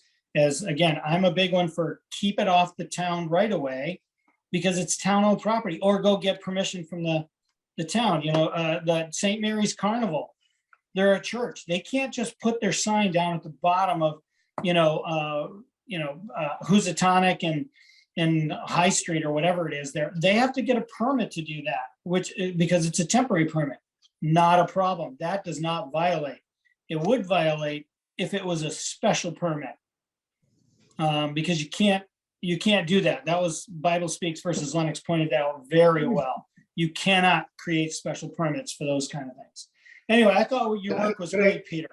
You're great. Thank you. Can I just raise a couple of points from your comment, Gordon? Yeah. One is that it isn't, this draft doesn't say 6 square feet, it says 4 square feet, which was a guess of mine about the size of a lawn sign. Yeah. 6 square feet is 3 foot by 2 foot, and I think that's Correct. considerably larger. Yes, the and average. if, I think if you look at the bylaw, and again, I apologize, I've been out of the mix for a little bit, but I know I was the chairman of the original sign bylaw major change, and then Aldo and others tweaked it since. But I know we said that the accessory and the political and real estate signs, those could all be 2 foot by 3 foot, because it was the standard in the day. And I'm just saying it was in that day. And that it was 6 square feet. You may want to check out what the standard is today. Matt should know what the standard is. You know, the realtor, he should know. 2x3. There you go. And it's that I way agree. because it was uniform throughout the Commonwealth, pretty much. Real estate, building contractor signs, for rent signs, they're pretty much 2 foot by 3 foot. And that was allowed by right. Yeah. As long as it wasn't on town property, put as many as you want on your own property. Not a And problem. Go ahead, Matt. No, I was just gonna say, I think about it often when we put up real estate signs, we put them close to the curb, right in the, right in the right of way. Where you're I gonna mean, see them. You gotta see them. Listen, So, there was one more thing that Gordon mentioned that I really feel like I need to bring up, Mr. Chairman. I'm sorry, I know it's late. Go ahead. But this draft eliminates the distinction between permanent signs and temporary signs, Mhm. which is a big change for Lee. Mhm. And I recommend that because I think that there is the possibility of getting caught crosswise in the religious exemption problem that tripped up the defendants in that 2015 case. If there's one process, if that church that won that case, they put up a temporary sign every week for their service. And if Lee's rule is that you have to go to the selectmen for that, and it takes, longer to do with that than it is to get a permanent sign, or it's a different process, or they're more grumpy about it, or you're less likely to prevail, then you've got the possibility of litigation. Now, I don't know how serious that risk is, but I don't know why Lee first established this profound distinction between temporary and permanent signs. And in my experience, it's been kind of hard to administer and hard to know which is which. And so I'm proposing, this is a big proposal that I should have mentioned, that I'm proposing to eliminate that distinction. Mr. Chairman? Go ahead, Gordon. If I could, the original intent was because we actually were dealing with car dealerships that wanted to put up pennants and flags for a grand opening of a business. And that was relegated to only, I'm sorry, my dog's barking. That's relegated to a certain specific time frame. Nobody has a grand opening that goes for 5 years. It's a certain set period. So that was a temporary sign. The temporary signs I'm talking about for like St. Mary's, I'm just using that as an example. It's because their sign was going to be on town property. They already have the right under our bylaw to have signs on their property up to 12 square feet where they can go change the message every day. And they don't need any permits. They can change that message. No, they need a permit. They don't need a permit to do any of that. They need a permit to put a sign up originally, but they don't need to ever get a permit to change the message. And the same, by the way, for fraternities and sororities and other nonprofits. If you look at the bylaw, that's allowed under temporary permits. Sorry about this. I'm sorry, my dog's going crazy. But I just want to make sure we have a distinction here. That's what the temporary permits were for. The special downtown events, which could extend for a certain amount of time, and then they could get renewal. So that the downtown taste of Lee and all that, those were temporary permits. And also temporary permits become very political in a different sense. I don't mean like vote for me as a candidate. I don't mean that kind of politics. But, you know, a lot of people are offended by all these banners and pendant flags at a dealership. And they don't want to, they want to see them. They understand business needs to be recognized. So short term, you get to do it. But they don't want to see it 180 or 360 days a year, year after year. So those were banned. But they were allowed as a temporary permit for a grand opening. So those originally back in the late 80s, that was the intent of the temporary sign permit issue. Peter, that's all. That was the intent. So Gordon, I think, Yeah. I think we all need to talk about this and think about this more, because I'm not Sure. sure that I've gotten really near the bottom of it, okay? Sorry.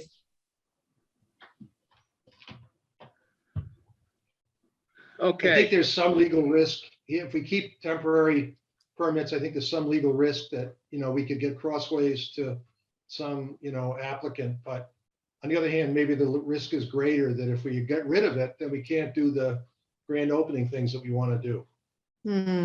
that's true. So let me go over this a little bit. Section J, political signs. And, you know, it's funny, you say political sign, at first you think it's a candidate, but in this context, a political sign is any sign with an opinion. Pretty, that's Yeah. what it is. Yeah. We can call it something else if it fits better. No, I Can you think mean, of a better term? that's your you know, your politics or your politics. But anyway, let's look at, so number 2 under this, 1 or 2 political signs of 4 square feet. Do we want to change that to 6? And do we want to take out 1 or 2?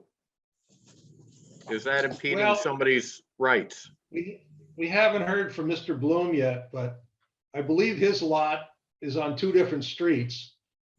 And I had him in mind when I put in 2 because I thought he might want 1 on each of the streets. He's on a corner. Well, we could specify corner lot. It does. It does, I thought. Yep. Well, then Right. there you go. Oh, it gives you 2, I'm sorry, it gives you 2 and then a third if you've got a corner. So we Yeah. can make Right. it 1 and 1 or 2 and 1. I mean, is that going to be a problem though? Limiting the number of them? Why would it be a problem? I don't know. I don't either. Well, Crazier we can things wait to are. hear- We can wait to hear, Mr. Bloom has his hand up. so- Okay, Josh, would you like to chime in on this one? Yeah, I believe that it is not permissible to limit the number of signs. So I would check on that. I wouldn't hold me to that, but that is something I would look into. Mhm. Okay. Yeah, we got to change it to 6 feet. That's 6 square feet. 6 feet. Right. And then, I mean, we can put a limit in there now if or whatever we think as a board and run it by town council and get his input and. That would be good. You know, kind of highlight that one that we're questioning about. Yeah, Good. Josh, I would ask you to check Justice Alito's opinion from the 2015 case, okay? Yeah. so are we allowing up to 2 political signs per lot? Yep. And if you have a corner, you can get a third. Is that the right, did I pick the right numbers, you guys? I don't know, I There's think, a question of whether they, go ahead, Matt. well, I don't know, then I think about political. It's getting messy because you get candidates and what if you want, 3 different candidates, Oh, good point. you know? He's right. What if you have, you have a national election, you have president, you have a governor and a senator all running, Yeah, and you want to endorse all of them. yeah. I did that once. I mean, can we really limit political signs? I don't don't think know. we can. That's the I mean, question. that, That's the question. That's what we have to And how- learn. And how could we Or, limit it? even in current in current events of things you're endorsing, now. Yeah, You could have a Black Lives, Blue Lives, and a LBGQ in there. if someone wants to have 10 signs on their lawn, can we stop them? Yeah. I think So, Peter thinks, under what you've read, Peter, you can? One of the things that Justice Alito mentioned at the end of, near the end of his list, is rules restricting the total number of signs allowed per mile of roadway. Oh, So this isn't exactly that, but it's pretty darn close. Maybe we should have, maybe the number should be 5 or 10, I don't know. I yeah, just think the more you put in here, the more you allow, the more signs you're gonna see. And how many signs do you want to see? I don't know. well, I kind of liked our old bylaw where political signs had to be taken down. yeah. But you can't do that. That's. But that's why we're where we are, because Oh, that, we I are. guess, wasn't legal. No, and I don't fault anyone for wanting, supporting any candidate or any cause or anything like that. It's just as from a town, how we want our town to look. I just can't stand signs everywhere. I just think it doesn't look good in our town, but that's just my personal opinion. But I don't want to limit anyone's free speech. I want them to be able to put as many signs for political but I wish I guess we can't say take them down 30 days after the election. How about we try up to 3 at the beginning of that?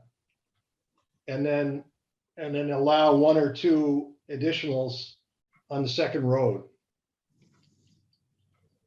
That really should work. That really should work. That'd be a total of 5. You could really get complicated and no more than 1 sign per cause or belief.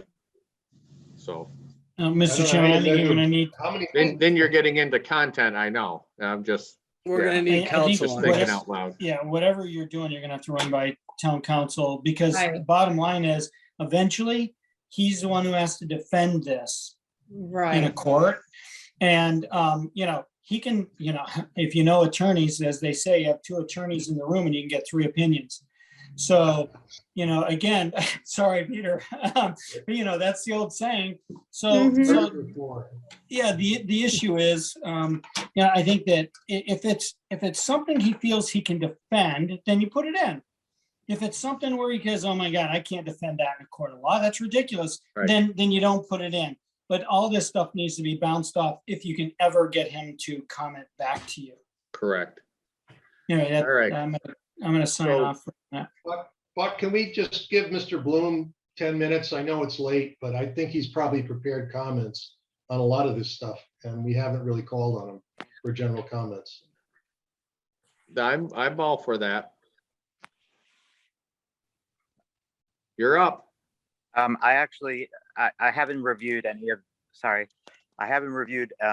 the drafts of the materials that you've had, but I just want to compliment this committee on a incredibly run meeting and a really thorough review and debate on the topic. And I look forward to being able to review the draft. Good. Thank you. Thank you. Thank you. Thank- All right. I'd like to recap now. Going through, is everybody looking at this or not? Should I share the screen? Can I put up mine so that you can see what I've Yes. done to it? Yes, please. And let's start right from political signs A, if we're in agreement.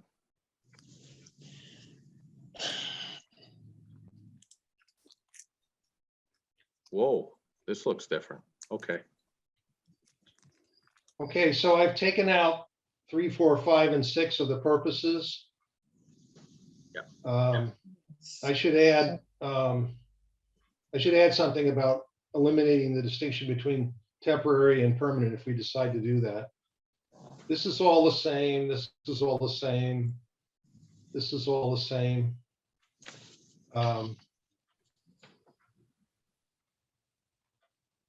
down here in the middle of this two, we've got up to 3 political signs, each of 6 square feet or less per lot for corner parcels with 50 feet.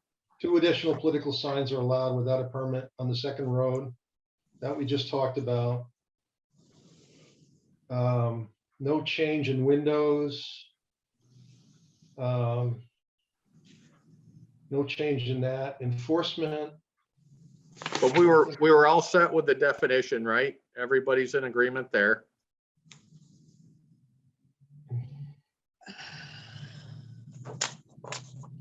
The definition is in there twice. This Yeah. this 16.2 is in the SGOD chapter. I have no idea why it was necessary, but it was there, so I amended it. Well, is that a definition for sign or is that a definition for political sign? And it makes a difference. Or for does it? political. Okay, I Political just wanted to understand it's only a definition for political sign and not general signage. Okay, Correct. I just That's want to right. understand before I comment. Okay, so Gordon, it's worth checking against the bylaw. I deleted a political sign is, and maybe I Yeah. shouldn't have done that, so it's worth checking. Okay, thank you. Okay, Buck, we are right with 7.7? Okay, yep, Seven. and then then we're into those enforcement. 4. Yeah, and Enforcement. enforcement, the big question is, should there be temporary permits still? And that's the cross out here, but can we maybe hold off on that till we think about it a little more? I think so. Yes. Yeah, I think that's a major no-no think- to get rid of I it. think we might want to hold on to that, Peter. Yeah. Okay. It's to the benefit of the public. I'm in agreement with temporary signs, Keeping them, keeping them. Keeping Yeah. them. okay. Well, They I do, can they do do, that tonight. they do say, serve a purpose. Okay. So enforcement officer. I deleted some surplusage here. Actually, it's still kind of redundant. Hereby authorized to enforce. This language here is really repeated down here. So we could delete it or we can leave it as it is. Mr. Chairman, a point of order. Go ahead. Yeah, Board of Selectmen shall designate a building commissioner as the zoning enforcement officer? Because based on our corporate bylaw in the Town Administrator Act, it's the town administrator who hires and basically fires the building commissioner. So we just want them all to orchestrate together, that's all. Now, they can appoint the building commissioner. The language used to be that the Board of Selectmen would appoint a zoning enforcement officer. And historically, because when this happened back in the 80s originally, we had a building commissioner that would not enforce zoning sign bylaws because he owned a business and there were some issues with that. And so they created a language of a zoning enforcement officer. And then the Board of Selectmen could actually have a separate sign enforcement officer if they so designated. But that was where it all came from. It was a reaction to a problem we had. So maybe this is no longer a problem, but Can we just say that, be careful. do we have to say enforcement officer, the Board of Selectmen and all that? Can't we just say enforcement officer, the building commissioner? Well, chapter 48, section 7, I think on enforcement of the zoning bylaws already says that the building commissioner shall be the zoning enforcement officer unless, and Right. then there's a couple of situations. I don't even know if we need to necessarily state it this way, but I'll have to look at it again. I'm sorry I didn't see this part originally, Peter, so I could get you better input. Sorry. Yeah, Can we I'd be just happy to can we take get out rid of it? anything that's in conflict or even anything that's unnecessary, Gordon. Yeah. If we put it in as red line to the Mhm. town, everybody's gonna go up in arms and say, what? Yeah. Why are you taking this out? Right? Yeah, So- the less you try and adjust in some ways, in some areas, the better. in other ways, you really do need some major adjustments, and I get that. Can we, You study it and let me know, okay? All right, thank you, Peter. I'll try and get to it this week. but do we, Okay. do we even need to put anything about our enforcement officer in there? Well, your zoning bylaw in general, when you go back to the enforcement section, forget the sign section. Right, When you go back to general enforcement, it calls out that the building commissioner shall be the enforcement agent of the zoning bylaw. right.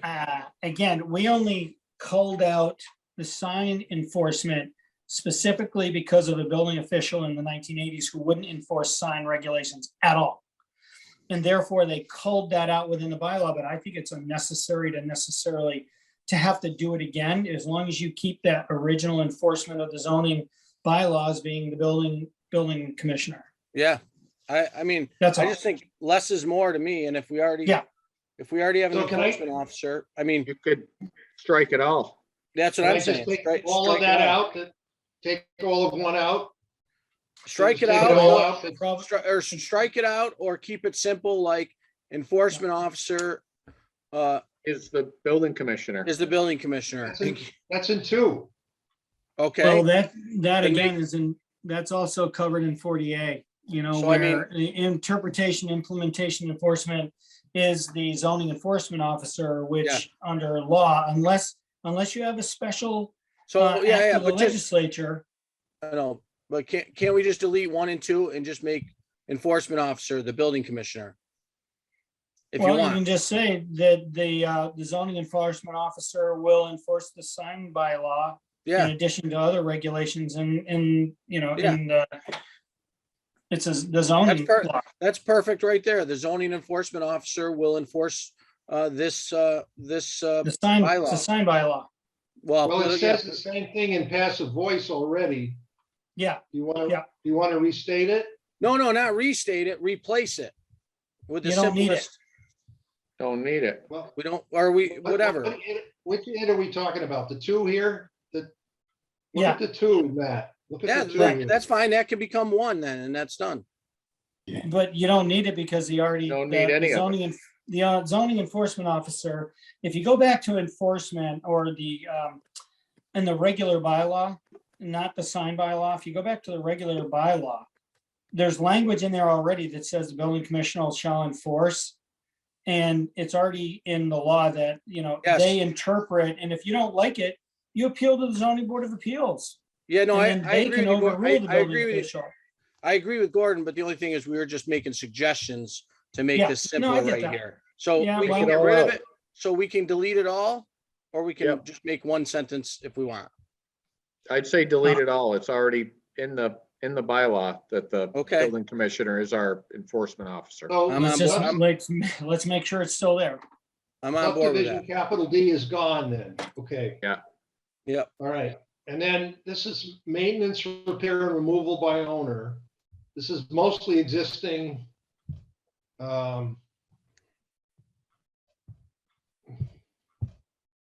Mostly existing language. This following subdivision, I think I fixed that already. Mhm. Well, it makes it Uh, clear, and if it's not already clear. It's good. All right, and now we get into notices of violation. And there's emergency removal is 1, and 2 is non-emergency removal and repair. So back to 1. I have now, this is as it was, as you saw it earlier. This one is new, is a split of the old one. These B and C is a split of the old one. Oh.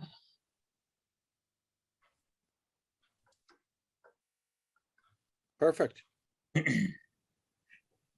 Good. Better.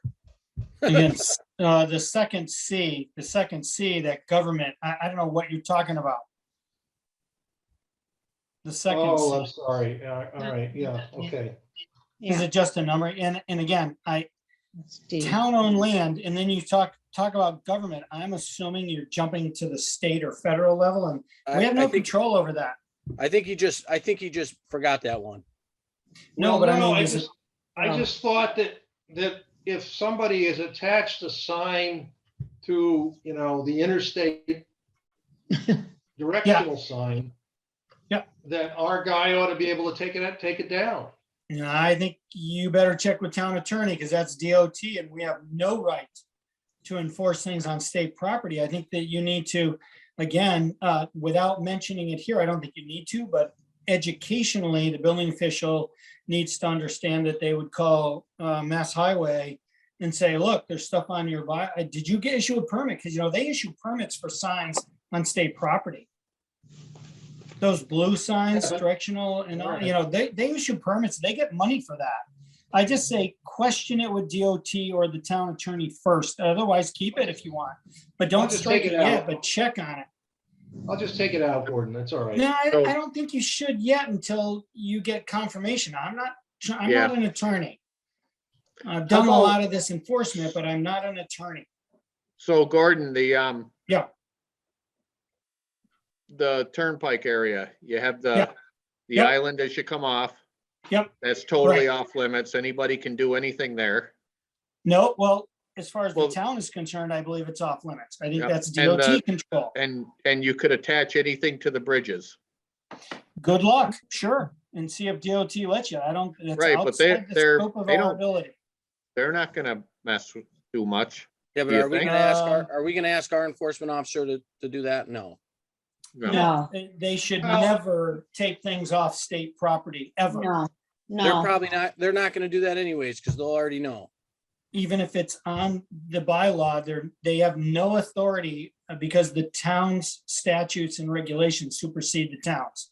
You need to know what their sign bylaw regulation says. What's their process? That you check with, there's, I forget the woman's name who's head of DOT in Lennox, but I used to know the two guys who ran it, but I don't know the current person. But I think it's just check with the attorney.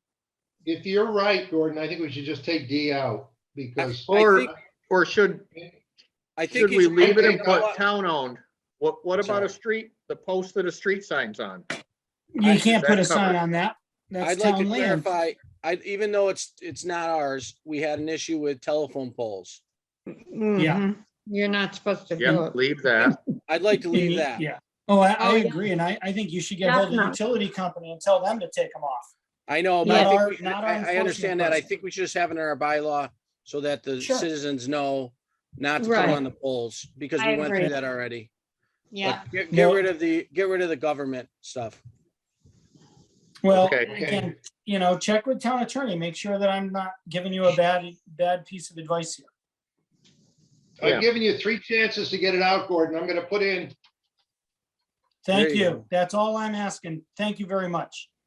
Appreciate it, because I don't want to There we screw go. us over either. If it's good language, let's keep it.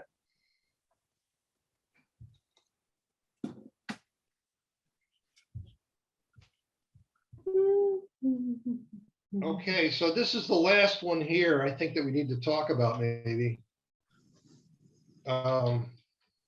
This is on town land, this is the town, placed on town hall can't do it. exception, and it's kind of cumbersome. Because it's Get saying rid of- it's on town land, but not this, but including the parks, but not including the highways. I say get rid of everything after the word but. Because you know what? The town right of ways is owned by the town and it's controlled by the town.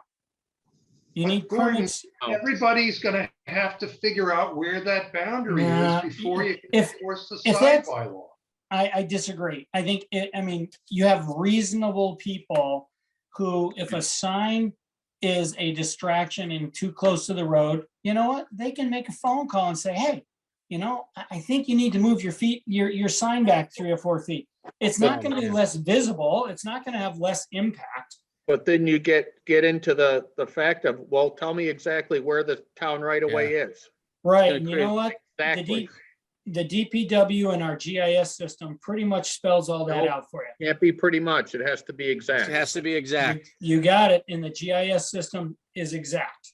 It's I as don't know. exact as we can get with modern technology. You'd It's have not to have good a enough. surveyor. We need a Yeah. surveyor. It's gonna be too messy. Too messy. Whatever. Do Too it. messy. You guys are What the they- board. Listen, and not only that, how are we gonna stop every homeowner putting the sign out by the curb? We can't. You're not. You're not.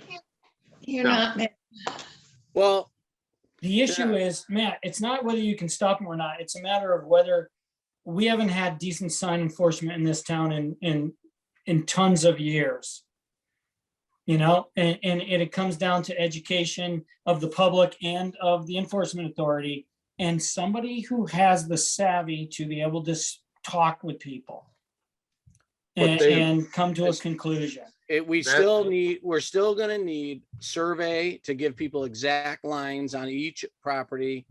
We can't be guessing. I mean, I don't want to go in the past, but the building Yeah. commissioner, although handled it wrong Yes. by I agree. process, she also had the right under our bylaw to remove those signs that are on town-owned property.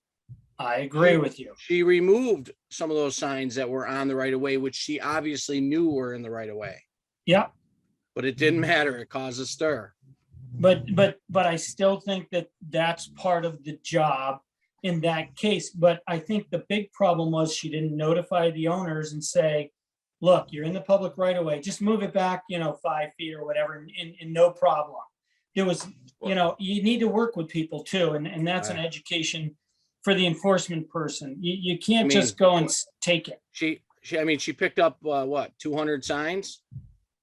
Yeah, What many were happens- not in the right of way. It's 200 signs. Yeah, but a lot of them were in the right of way. So she's gonna make contact of 200 people. I just don't see the enforcement. So let's, Well, you have the Board of Selectmen tell everybody, look, here's a week's notice, get your signs moved back a little bit. You're violating our zoning bylaw. You can still keep the sign, not I a think- problem. I'm in agreement with if they're up to the curb, we allow, Man, we Good allow, luck. well, they do it anyways, Gordon. They do it anyways. We don't have the resources to enforce it. No, because you don't have any enforcement. If the enforcement person is reasonable and understands what their job are, we now have a building commissioner, an assistant, and then another assistant who does things virtually. But you have more people than we've had in that department in a long time. Very reasonable people who understand based on education and all the tests they have to take. They understand due process. And I think you're going to find a whole different approach to enforcement, but I could be wrong. So let's run it through. So when political time comes up, we put Right all the now, signs. And no. by the way, I agree with hold up, I- Matt, I got a better one. Yeah. Let's go right now. Drive around town. Every yellow sign that says no dump. Determine if it's in the town right away and pull it up. No. First of all, you need to get the DPW involved. You can't, the building official cannot make that determination Well, on their own. but You without can't this, do it you in a would be. vacuum. No, you can't do it in a vacuum. You get Alan involved. You say, do you Right, know where the so- town right away is? If not, and again, GIS is a wonderful thing. So you're It's gonna very go- accurate. But it's not the town right away. Then, Is it on the assessor's GIS? Or on it's the supposed to be. DPW? No, I don't know. It's on one of them. I know because they have all the sewers and water lines and everything mapped out. Okay, I don't know. I just think, well, all right, No. like take the example. So you're gonna go up and you're gonna get the DPW involved and you're gonna do this to every person's yard that has a sign out by the curb to confirm where it is without a survey. You're gonna say, okay, here's where this is, 5 feet, it's gotta be behind, and you're gonna have to go to every boy, that seems very, Matt, have you ever seen all the marble bounds we have in town along the roads? You ever paid attention? There's already rights of way bounded and marked. And people who buy property have at times surveys to do that. not and so a lot of everybody these- though. No, I agree Gordon, with you, Matt. I agree. I'm just Gordon, I making the just wanna- argument that, well, um, anyway, I'm gonna stop talking. It's up to you guys. You do what you want. I just I just think wanna you're in a- respectfully, Gordon, I just want to respectfully disagree because It's I fine. really don't want to see these questions decided on the basis of where the right of way ends. I want to see people able to put their signs up, even if I disagree with them politically. Oh, yeah. agree. I They put agree. their signs up next to the sidewalks and next to the road and forget the right of way. I just don't want to bring it Well, in. So So you're gonna let that's my people put up, position. you're gonna let people put up any signs they want on property that is not their own, which already violates another section of our zoning bylaw for off-premise signs. So good luck with it all. I mean, this is, you know what? I was an enforcement person on the sign bylaw. This is the worst section of our bylaw to try and enforce. It's the most So I'm trying cumbersome to, I'm trying to make and it it's the easier. hardest. Oh, that's not easy. But I'm anyway, trying to good make luck. it easier. I'm Good trying to make luck. it easier. If there's a sign that is on somebody's yard and it's between the house and the sidewalk, keep going. I have no problem with that premise, but I read it as between the curb and the sidewalk. That's a problem. For right away for roadways that is outside of the existing curb or sidewalk, if any. So if Yeah. there's a sidewalk, it's got to be outside the sidewalk.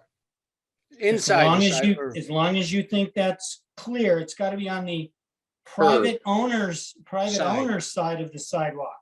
yeah, that's what we're talking about. But it doesn't say that. Okay, so how can I say that? I Put it wouldn't, on or I the wouldn't, pr- Peter. I Okay, wouldn't, Peter, because there's sections where, of town where we have a good 5, 6, 8 feet between the sidewalk and the curb. That people that are gonna claim that that's part of their right of way. That it's it's that, not. that they should be allowed to put a sign there. We No, it's can't the have, we town's can't right have of way. signs, we can't have signs on the road side of the sidewalk. Oh, No, you you're, cannot. I'm because I'm in agreement with up to the sidewalk look at or up to West up to Park your- Street. I don't think you should be able to have signs out on the, I think it should be up to your, I think it should, Let's let Peg let me- speak, please. Peg, oh, I'm sorry, I didn't see Peg. I was just saying, I think it should be up to the edge of the sidewalk on the property side. As usual, I'm getting very tired. No, I appreciate everybody's thoughts. There's some areas where I think we do need to think about it, and then what you have is wonderful so far. But I think we probably should get a cleaned up version of this, look at it, and maybe at our next meeting, this will be continued, obviously, and maybe in the interim, Jeremiah could look at it too, if he would. I don't know. Just a thought. okay, Dave, Is this almost Oh, done? I'm This is sorry. sort of toward the end. I'm sorry too, Buck. This is toward the end, right? You Yep. know me. Yeah. Oh, good. All right. It is 10 and 9. We're just The talking only about it, other Peg. thing, Feel free to go, I know. feel free to get off. Don't worry about it. All right. I might in a few minutes. Thanks. Dave, what do you think? I'm considering in the bylaws saying that you have to stay 5 foot off the curb, away 5 foot away from the curb and off the sidewalk. Because that way we're still the 5 feet, the town, there's not a road in the town of Lee that we don't own 5 feet off the curb. And we always own the sidewalk because we have to maintain it. So something loosely written like that, they say 5 feet off the curb and not on the sidewalk. Whichever is less. That's right. I'm good with that. That was what I was saying earlier, is that we either got to do a 10 foot or 5 foot or allow them, one or the other. Because we got to have it black and white. That And sounds good. I'd be good with 5 feet. I don't know if people will follow it and then, get back to the enforcement issue again. And not saying that our building department won't enforce it. I just mean, do we have the resources to enforce it? All right, so let's, how does this look, Dave? Dave, how does this look? You still see it? Yep. That's good. Yeah, that's good. Okay. okay, All Good. right, so then we get into non-emergency removal and we have to allow, we have to have notice, but there are two different enforcement mechanisms. I don't know if Gordon is still on the call, but I apparently think he there gave were, up on us. there were two different procedures. I don't know why, but I preserved that. I just moved it up so that it isn't an afterthought. As I mentioned, it's down here at the bottom. under the penalty section, which is not where it belongs. So if we're gonna have it at all, it should be up here. And I said it's a choice for the building commissioner to choose method A or method B. I don't know what they are, ladies and gentlemen, so I can't testify to their wisdom. And then there's just, let's see.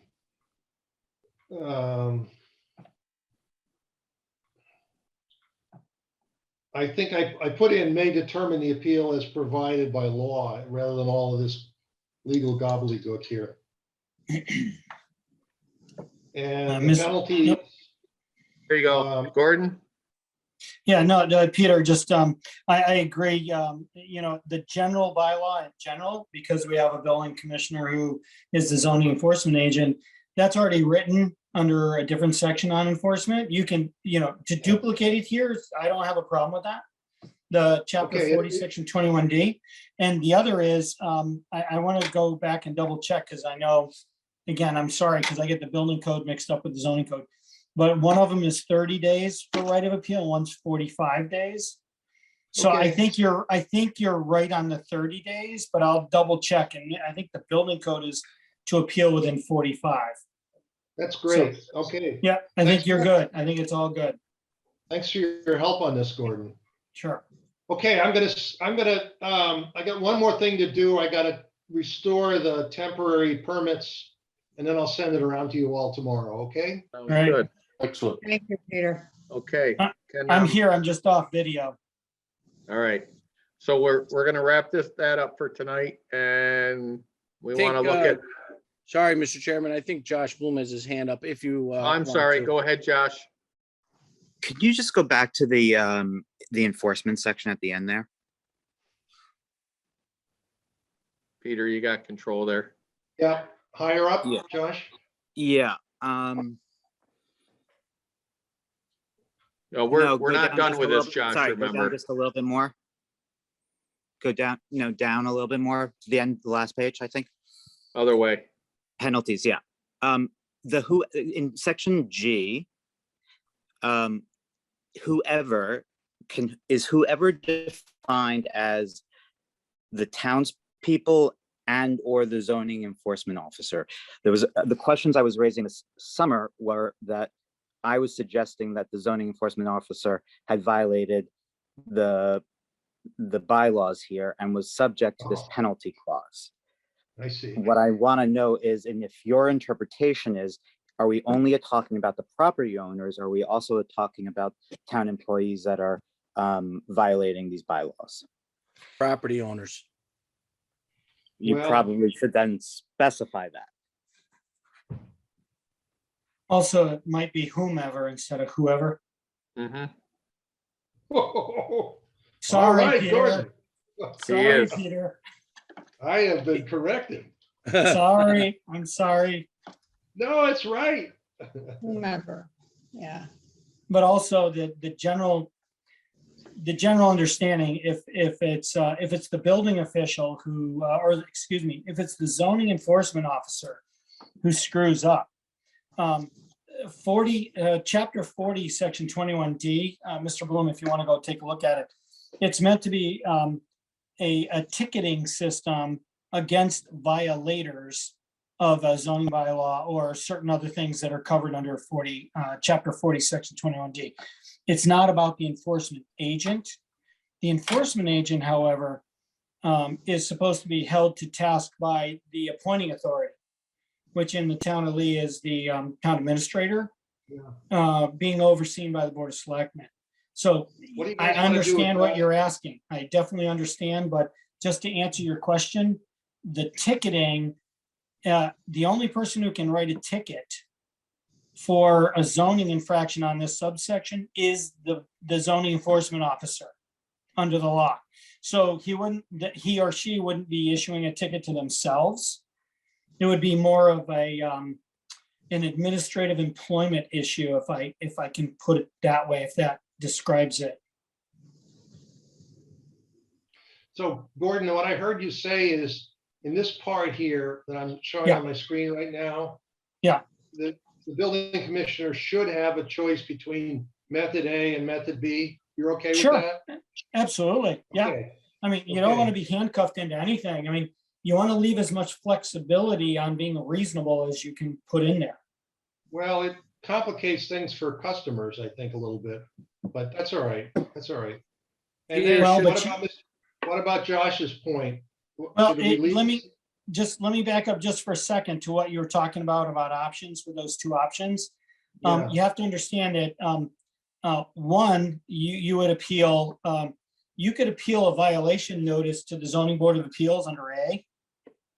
But B, a 40D ticket, a 40, MGL 40, section 21D is only applicable to the court.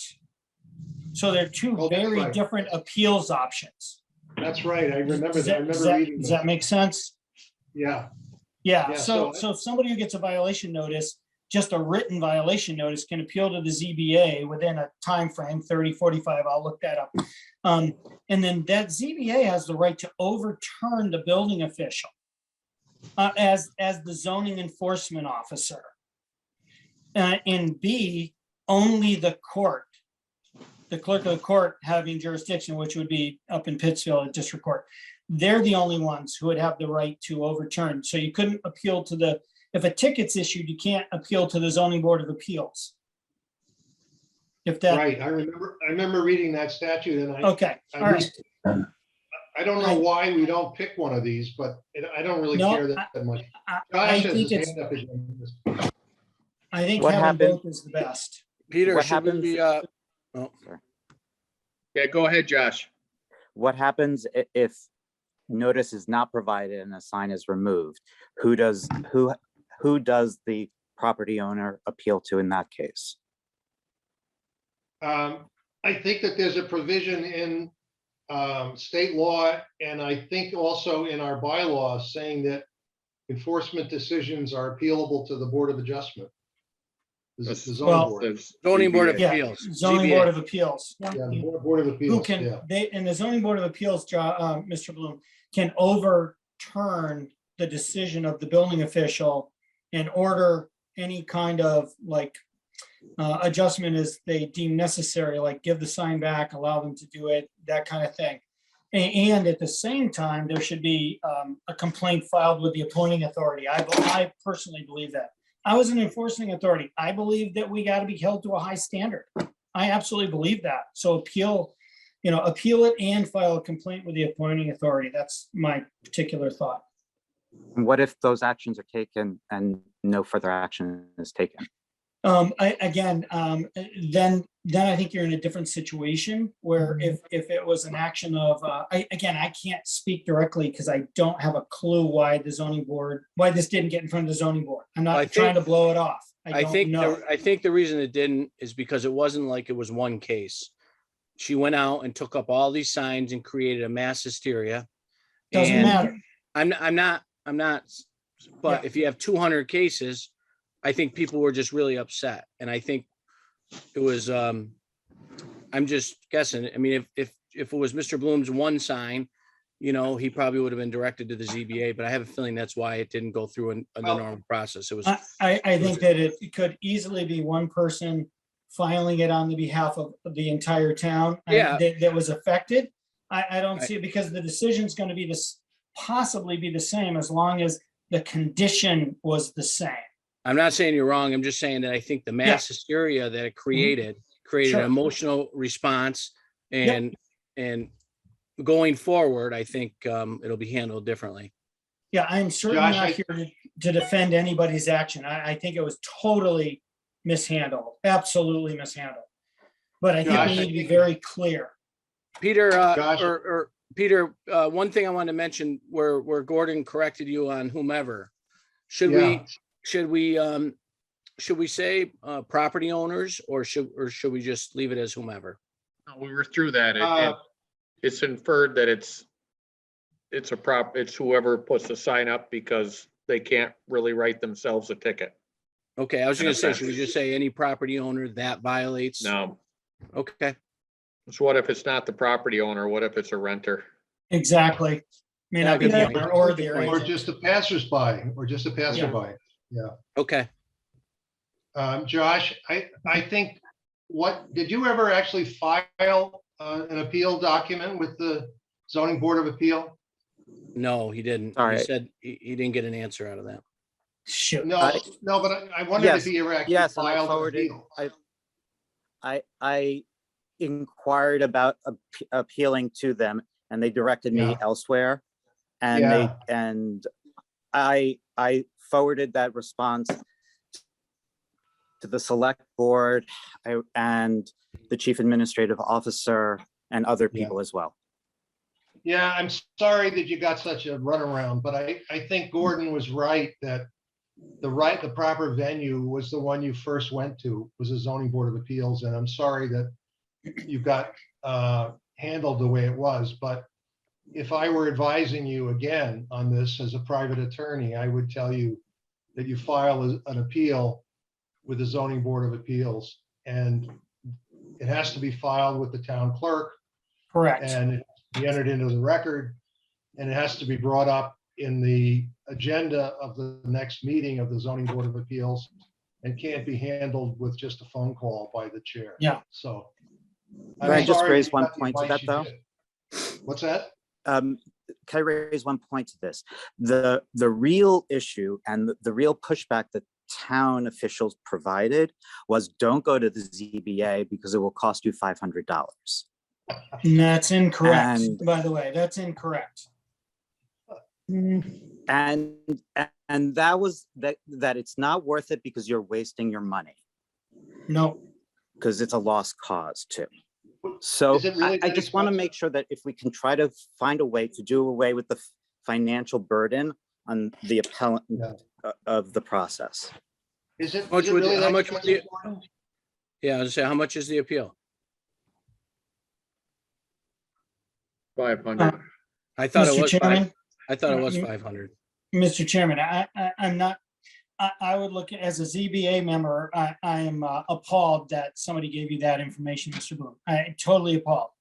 Because the individual members never knew this. If you had, as Mr. Bloom said, if you file this with the town clerk, it automatically has to go to the ZBA. The ZBA can have a hearing and decide whether or not they have jurisdiction. But let's leave that up to the ZBA in the future. And I'll go back and I look at asked I'm gonna go back and look at to the, share with the full board. I'm sorry, what was that? I'm sorry. I think you're muted. I didn't catch your comment. I apologize. Yeah, he keeps Josh, freezing up a what little was the bit. comment there? Mr. Bloom, are you still around? Yeah, he's freezing up. That's all. I was just saying that I asked the chair to share it with the full board of the Yeah, ZBA. and the real, I mean, and that's all great. And I understand that was your best intent. But the way the zoning bylaw is written is you really need to file it through the town clerk. Then the chair cannot make that decision on their own. It has to go before the full board. Just in the future, if this ever were to happen again, totally an incorrect I call. on the part of- shared it with the town clerk as well.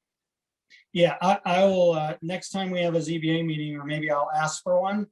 And I think the chair, needs to get updated on what the legal format is, but that's the discussion for a different day. Maybe I'll give you a call if you wouldn't mind. I'd love to speak with you separately. But to clarify one thing, there is a appeal fee to go to the ZBA. Well, I don't believe there is. I don't believe Okay. there's an appeal of a decision fee.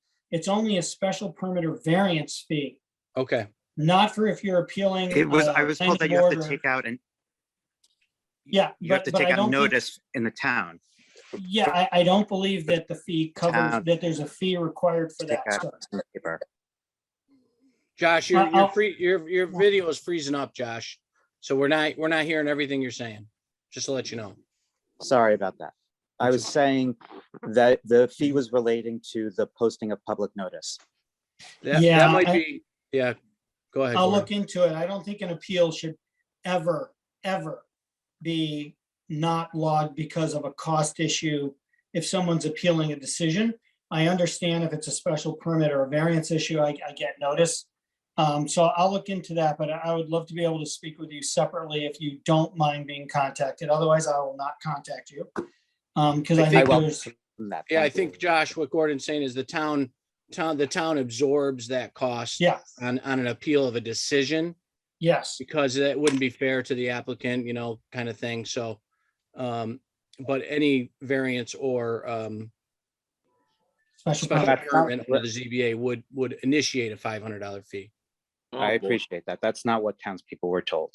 I believe you. I absolutely Yeah. believe you. Misinformation is rampant. It is. Yeah, it is. But thank you for your comments. Oh, here's Peg is back. Thank you, Peg. I'm back. Do we, No, I'm all set. I see very happy. we lost Beth somewhere in here also. No, she's there. Oh, she is? Okay. Yeah. Okay, great. All right. I thought she was, oh, there we are. Okay. Well, call it a Wake night. up, Beth. We're to the minutes, I think. Oh, Oh, okay. All right, we done with this for now? I think we are. I mean, for now, definitely for Yeah. now. I think we made some good progress here. Thanks, did Peter. The Thank minutes, you. Thanks, everybody.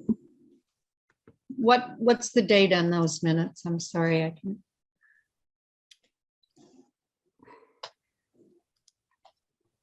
let me get down to them. Okay. Thank you.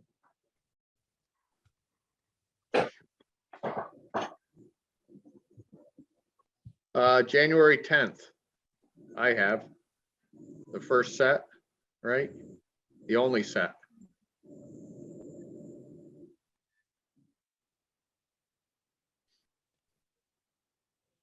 I'll make a motion that we approve the minutes of January 10th, 2022 of the planning board. There a second? I'll second. Any discussion? This was the first time we talked about Erskine Park, I believe. Not first time, but the most recent first time.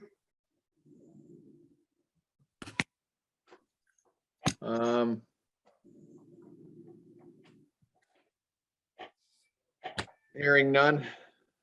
Motion to approve. Dave, Aye. Matt, Aye. Meg, Aye. Peter, aye. Buck Donovan, aye. Okay. There's no sign permits tonight. So we got one more motion. Move to Peg? adjourn. Motion to adjourn. So moved. Thanks, everyone. Hey, thanks, everybody. Thank you.